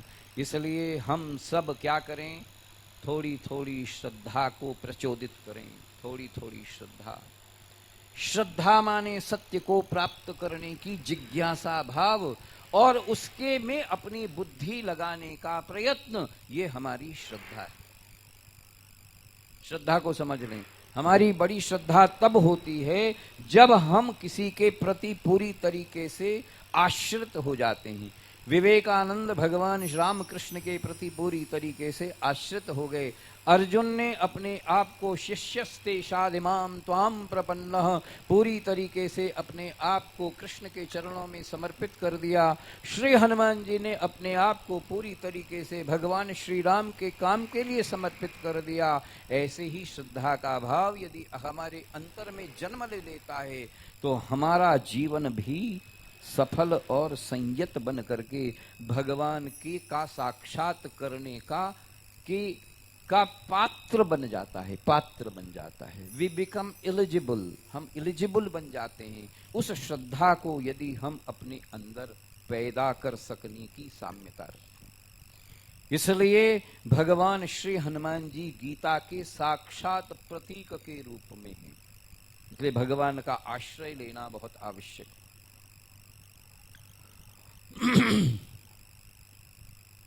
श्रद्धावान लभते ज्ञानम,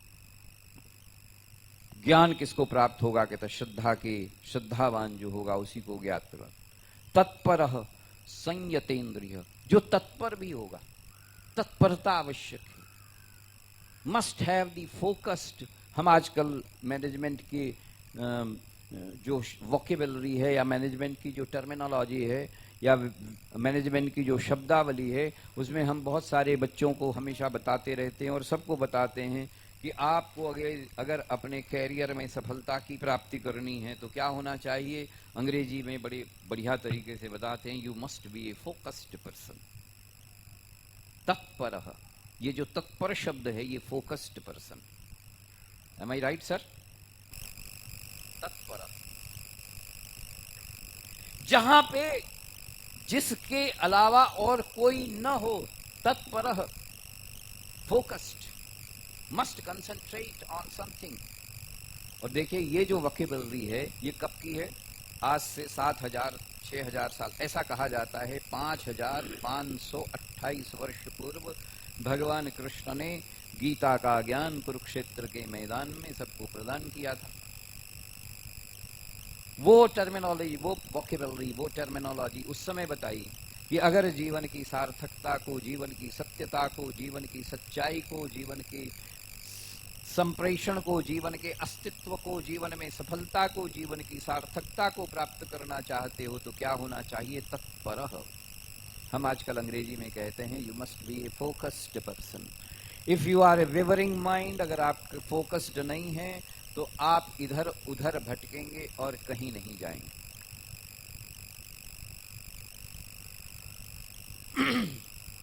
इसलिए तत्पर संयतेन्द्रिय, उन्होंने कहा कि तत्पर होना चाहिए और संयतेन्द्रिय होना चाहिए, तब जाकर के आपको सभी प्रकार से क्या मिलेगा? ज्ञान की प्राप्ति हो जाएगी।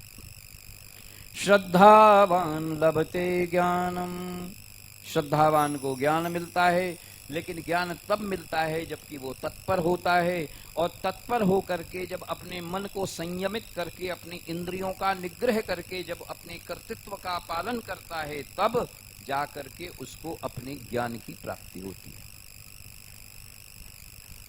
ये जो बात है ये वास्तव में व्यावहारिक बात है, और इसलिए उस व्यवहार को भगवान श्री हनुमान जी के चरित्र के माध्यम से संपादित करने के लिए आज का यह विषय यहां पर रखा। ज्ञानम तत्पर संयतेन्द्रिय।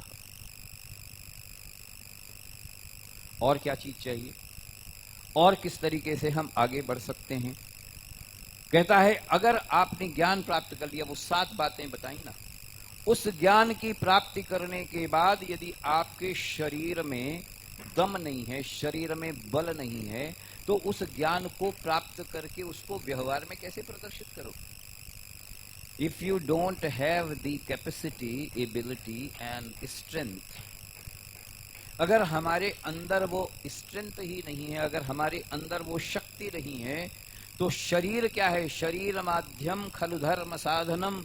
इस धर्म की साधना करने वाला जो शरीर है वो शरीर चलेगा कैसे? कैसे चलेगा? धर्म की प्राप्ति करनी है, भगवान की प्राप्ति करनी है। भगवान की प्राप्ति कौन करेगा? इस शरीर के माध्यम से प्राप्त होनी है। हमने पिछले सत्र में ये बात जानी थी कि शरीर को हम साध्य न माने, शरीर को हम क्या माने? साधन माने।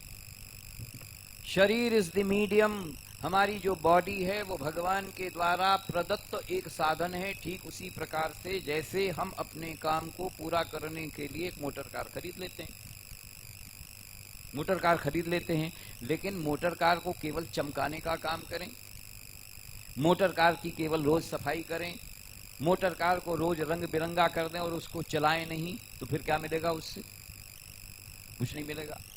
लेकिन मोटर कार को अगर चलाएंगे तो हम जहां गंतव्य तक पहुंचना है वहां पहुंचेंगे। इसी तरीके से शरीर को भी अगर चलाएंगे तो गंतव्य तक, भगवान तक पहुंचने का ये माध्यम। शरीर में ऐसा कुछ नहीं है जो आपको अच्छा देता है। कोई ऐसी चीज, एक भी तत्व शरीर में ऐसा नहीं। 7 तत्वों का ये शरीर है। मांस है, मज्जा है, हड्डी है, अस्थि है, मेरु है, सब अनान्य प्रकार की चीजें हैं। 7 प्रकार के तत्वों से शरीर बना। इसलिए मैं हमेशा कहता हूं 7 का तत्व हमारे पूरे जीवन को बहुत ज्यादा नियंत्रित करता है। मांस, मज्जा, अस्थि, रक्त, वीर्य इत्यादि से बना हुआ ये जो 7 तत्वों का शरीर है, इससे कुछ अच्छा नहीं निकलता नहीं। इट इज नॉट, ये ऑब्जेक्ट नहीं है, ये हमारा उद्देश्य नहीं। हम इसको रोज क्या करते हैं, रोज सुगंधित तेल फुलेल इत्यादि से लगाते हैं, लेकिन उस तेल फुलेल लगाने से कोई फायदा होता नहीं है, क्योंकि इससे कुछ मिलता नहीं है। मिलता क्या है? इससे दुर्गंध मिलती, पसीना आता है, इससे मल मूत्र इत्यादि निकलते हैं। इससे क्या अच्छी बात निकलती? Can you extract something very good from your body? कुछ नहीं, एक भी चीज है, केवल और केवल दुर्गंध। एक्सट्रैक्शन कुछ अच्छा नहीं है। लेकिन साधन धाम मोक्ष कर द्वारा, साधन के रूप में ये अत्युत्तम है। क्यों? नहीं, मनुष्यात श्रेष्ठ तरम, वेदव्यास ने कहा।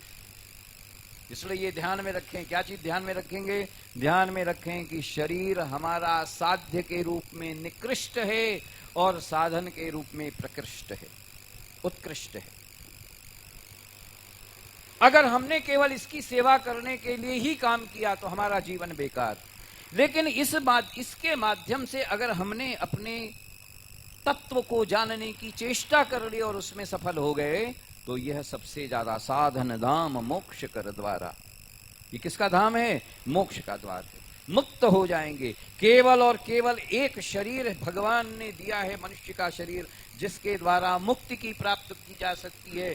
कोई संसार में 84 लाख योनियों में कोई ऐसा शरीर नहीं है जो हमें मुक्ति प्राप्त करा दे। केवल और केवल मुक्ति प्राप्त कराने वाला एकमात्र शरीर होगा, वो केवल और केवल भगवान के द्वारा दिया गया मनुष्य का शरीर है। साधन धाम मोक्ष कर द्वारा, श्रेष्ठतम शरीर की जो स्थिति है वो केवल और केवल भगवान के द्वारा दी गई इस शरीर की है। कैसे बने? तो इसको केवल साधन के रूप में बनाए रखने के लिए गीता में जो बात कही, उसको अपने चरित्र के माध्यम से पूरा किया। किसने? श्री हनुमान जी ने। क्या कहा?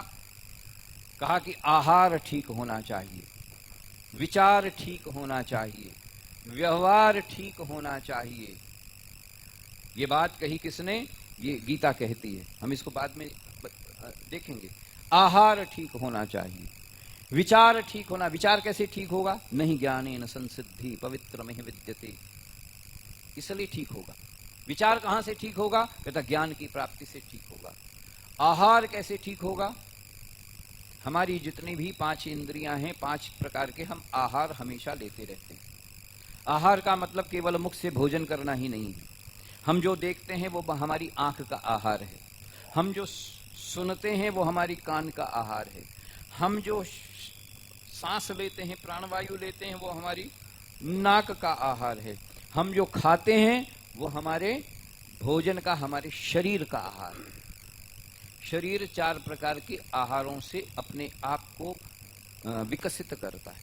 हम अच्छा सुनेंगे, हमारे इस आहार को यदि हम ठीक ढंग से लेंगे, हम अच्छा सुनेंगे, तो उस सुनने के कार्य से हम क्या करेंगे? अपने व्यक्तित्व को और अधिक प्रकृष्ट और उत्कृष्ट करने की कामना करेंगे। जो सुनत गावत सुनना,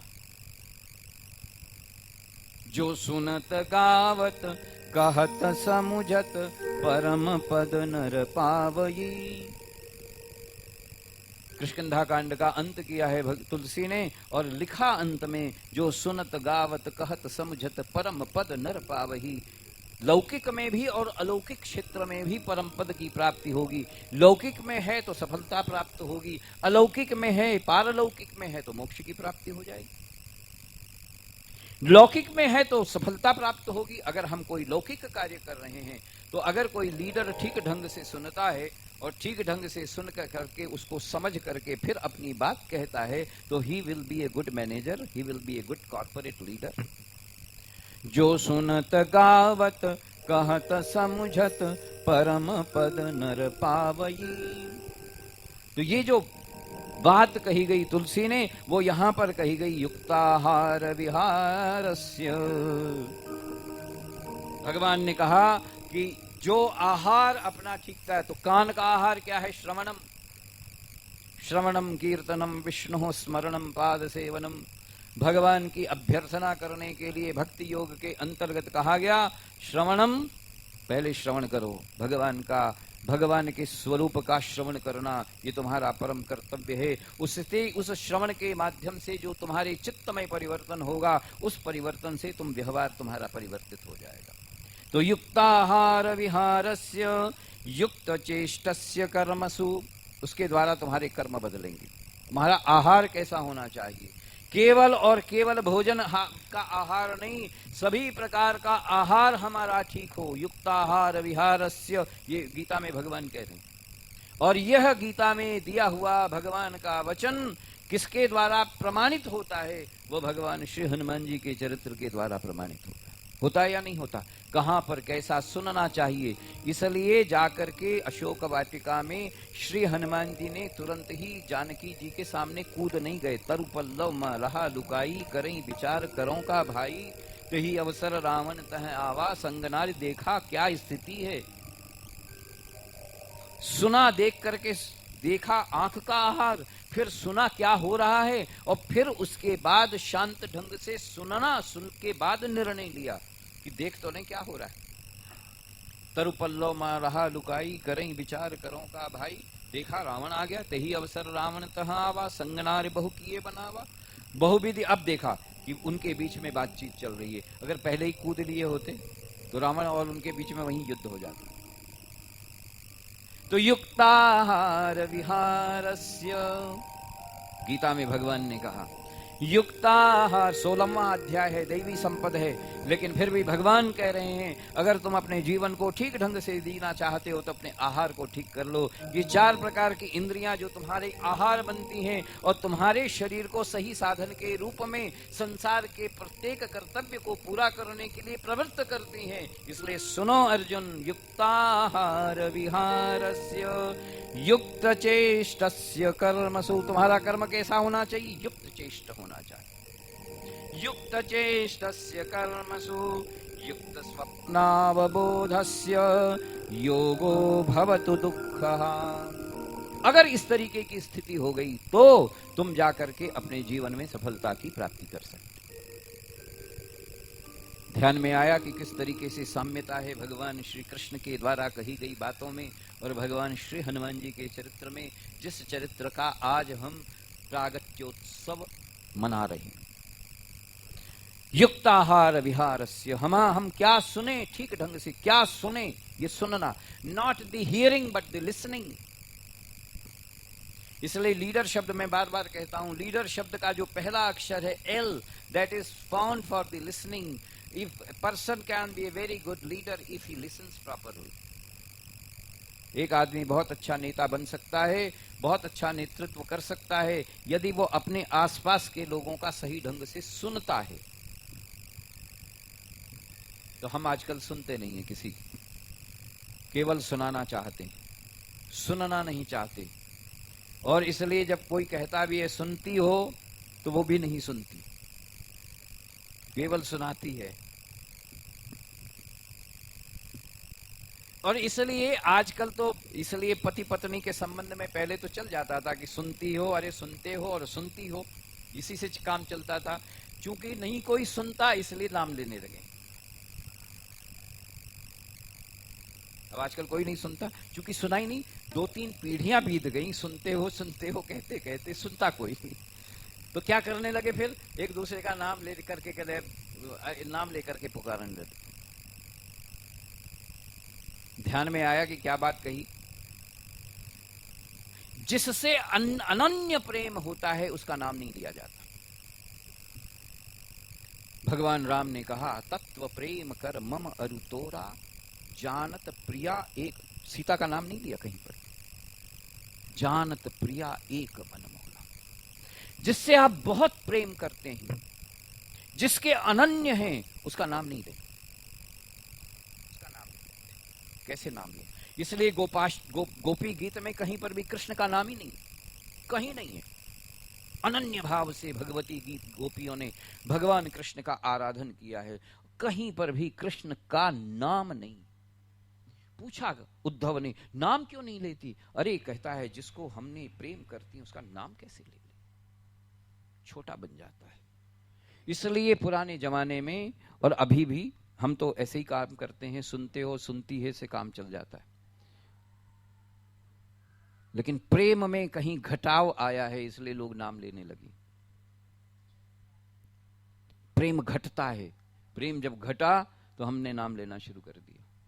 कहते होंगे लोग कि what is this, western philosophy है, लेकिन इंडियन फिलॉसफी ये है, भारत का तत्व दर्शन कहता है जिसको तुमने अपने हृदय में विराजमान, जिसका तुमने वहन कर लिया है, जिसके साथ तुमने विवाह किया है, जिसके साथ तुमने पूरे जीवन को बिताने का संकल्प लिया है, अग्नि की प्रदक्षिणा की है, जिसको तुमने अपने मन में और जिसने तुमको अपने मन में बैठा रखा, उसका नाम कैसे ले सकते हो यार?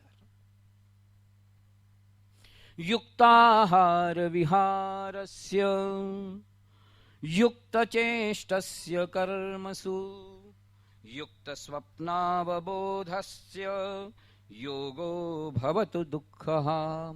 जो लोग इस प्रकार का आहार नहीं करते, उनको दिन हमेशा अपने जीवन में दुख का भोग करना पड़ता है।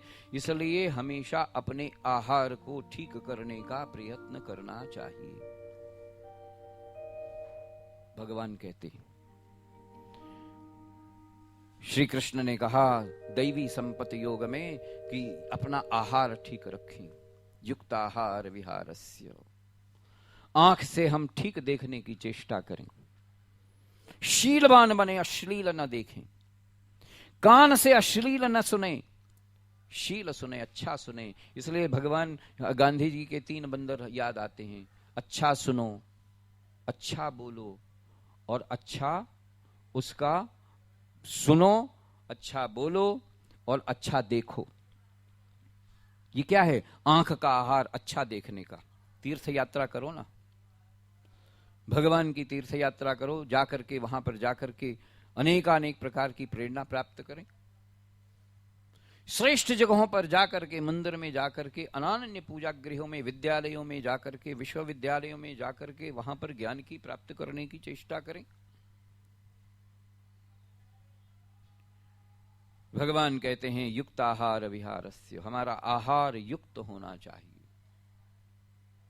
और उस युक्त आहार से अगर आप, उस युक्त आहार अगर हो जाएगा तो हमारा जीवन कैसा हो जाएगा? फिर वो सफल हो जाएगा। इसलिए आज 7:15 हो रहे हैं, आरती होगी अभी यहां पर, और उसके बाद हम सब लोग दीप यज्ञ करेंगे। लेकिन यहां पर ये बात, 4 प्रकार के जो आहार बताए हैं, भगवान ने स्वयं अपने श्रीमुख से कहा है कि इस प्रकार के आहार से, जो आहार का मतलब जो तुम्हारे अंदर जा रहा हो, आहार की बहुत बढ़िया है, जो तुम अपने अंदर स्वीकार करके ले रहे हो वो क्या है? तुम्हारा आहार है।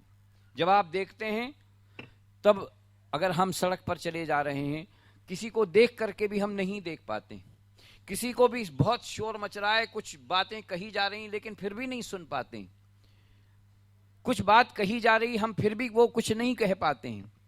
लेकिन ये क्या है? ये हमारी स्थिति ऐसी कि हम देख करके भी नहीं देखें, सुन करके भी नहीं सुने, कह करके भी कहने वाली बात जो न हो वो न कहें। ये जो चीजें हैं ये क्या है? युक्ताहार है। भगवान कहते हैं अगर ऐसा है तो तुम क्या प्राप्त करोगे? नहीं ज्ञानी न संसिद्धि, तब तुम पवित्र होगे। उस ज्ञान से प्राप्त होने पर तुम क्या हो जाओगे? तब पवित्र, पवित्रमेह विद्यते, तब पवित्र होगे। अतुलित बलधामं हेम शैलावदेहं युक्ताहार विहारस्य, अगर तुम्हारा आहार ठीक हुआ तो तुम्हारा शरीर कैसा होगा, वो भी बलवान होगा। चूंकि तुमने अच्छी बातें सुनी हैं और तुमने अच्छी बातें गुनी हैं और तुमने अच्छी बातों को देखा है, इसलिए तुम्हारा व्यक्तित्व धनुजवन कृशानम हो जाएगा। धनुजवन को कृशान कर दोगे, धनुजवन कृशानम। और तब स्थिति क्या बनेगी, देन ज्ञान नाम अग्रगण्यम, सभी प्रकार के गुण तुम्हारे अंदर आएंगे, सकल गुण निधानम। अब जो चौथी बात, सातवीं बात, छठी बात जो कही गई है वो बड़ी विचित्र है। वानराणामधीशम, प्रतीक के रूप में तुलसी ने समझाया। किसके अधीश हैं भगवान श्री हनुमान जी? बानरों के अधीश हैं। और मन कैसा होता है, वो भी बानर ही है। सुन माता शाखा मृग, नहीं बल बुद्धि विशाल, प्रभु प्रताप ते गरुड़ ही, खाही परम लघु ब्याल। हमारा मन कितना है बानर, चंचलता का अगर कोई प्रतीक है तो वो कौन है? कौन है वो? बानर। सबसे ज्यादा चंचल अगर कोई पशु है, सबसे ज्यादा चंचल अगर कोई पशु है इस संसार में तो केवल और बानर है, कभी टिक करके नहीं बैठा। और वैसा ही हमारे अंदर बैठा हुआ जो बानर है वो कौन है? वो हमारा मन है। इस मन के प्रतीक के रूप में उन्होंने कहा वानराणाम अधीशम, अपने उस वानर रूपी मन को नियंत्रित करने वाला जो देवता है, वानराणाम अधीशम। और फिर उसके बाद उसको नियंत्रित करने के बाद रघुपति प्रिय भक्तम, भगवान की असीम प्रवृत्ति और जिसको भक्ति प्राप्त हो जाती है, उस भगवान को हम, उस भगवान श्री हनुमान जी को हम प्रणाम करते हैं। तो युक्ताहार विहारस्य, निश्चित आहार होने से हमारा शरीर पुष्ट होगा, निश्चित आहार प्राप्त करने से हमारे काम करने की वृत्ति पुष्ट होगी, निश्चित आहार प्राप्त करने से हमारे काम करने की दिशा ठीक होगी, निश्चित आहार प्राप्त करने से हम निम्न प्रकार के लोगों को समाप्त करने में सफल होंगे और ज्ञान के अग्रगण्य के रूप में प्रवृत्त होकर के भगवान की प्राप्ति करने के लिए रघुपति प्रिय भक्तम, भगवान के प्रेम के पात्र बन जाएंगे। ऐसे भगवान के प्रेम के पात्र हम सब लोग बने, जैसे भगवान श्री हनुमान जी श्री राम जी के बने, जैसे अर्जुन भगवान श्री कृष्ण के बने, वैसे ही हम भी अपने युक्ताहार विहारस्य, ज्ञान की प्राप्ति करने की संकल्पना को लेकर के, वैसे ही ज्ञान की प्राप्ति करने में नियतः संयत इंद्रिय, इंद्रियों को संयत करके तत्पर हो करके भगवान की प्राप्त करने की दिशा में हम आगे बढ़ सकें। बस इसी भावना के साथ आज हम सब लोग भगवान श्री हनुमान जी को प्रणाम करते हैं। जय जय जय जय हनुमान जी राम राम, जय जय जय जय हनुमान जी राम। गाइए सभी, जय जय जय जय जय जय हनुमान जी राम राम, जय जय जय जय हनुमान जी राम। सोने के सिंहासन पे बैठे मेरे राम जी, सोने के सिंहासन पे बैठे मेरे राम जी, चरणों में बैठे हनुमान जी राम राम, चरणों में बैठे हनुमान जी राम राम। जय जय जय जय हनुमान जी राम राम, जय जय जय। पीला पीतांबर पहने मेरे राम जी, पीला, गाइए सभी, ओ पीला पीतांबर पहने मेरे राम जी, पीला पीतांबर पहने मेरे राम जी, लाल लंगोट हनुमान जी राम राम, लाल लंगोट हनुमान जी राम राम। जय जय जय जय हनुमान जी राम राम, गाइए जय जय जय जय। फल और मेवा खाई मेरे राम जी, फल और मेवा खाई मेरे फल और मेवा खाए मेरे राम जी, फल और मेवा खाए मेरे राम जी। लड्डूअन का भोग हनुमान जी राम राम, लड्डूअन का भोग हनुमान जी राम। चूरमा को भोग हनुमान जी राम राम, चूरमा को भोग हनुमान जी राम राम। जय जय जय जय हनुमान जी राम, जय जय जय जय हनुमान जी राम। जय हनुमान जय हनुमान जय हनुमान जय जय हनुमान जय हनुमान जय हनुमान जय हनुमान जय हनुमान जय हनुमान जय हनुमान जय हनुमान जय हनुमान जय हनुमान जय हनुमान जय हनुमान। सारी रामायण में है मेरे राम जी, सारी रामायण में है मेरे राम जी। सुंदर कांड हनुमान जी राम राम, सुंदर कांड हनुमान जी राम राम। जय जय जय जय हनुमान जी राम राम, जय जय जय जय। जय हनुमान जय हनुमान जय हनुमान जय जय हनुमान जय हनुमान जय हनुमान जय हनुमान जय जय हनुमान जय हनुमान जय हनुमान जय हनुमान जय हनुमान जय हनुमान। मुक्ति के दाता है मेरे राम जी, मुक्ति के दाता है मेरे राम जी। भक्ति के दाता हनुमान जी राम राम, भक्ति के दाता हनुमान जी राम। जय जय जय जय हनुमान जी राम, जय जय जय जय हनुमान जी राम। जय हनुमान जय हनुमान जय हनुमान जय जय हनुमान जय हनुमान जय हनुमान जय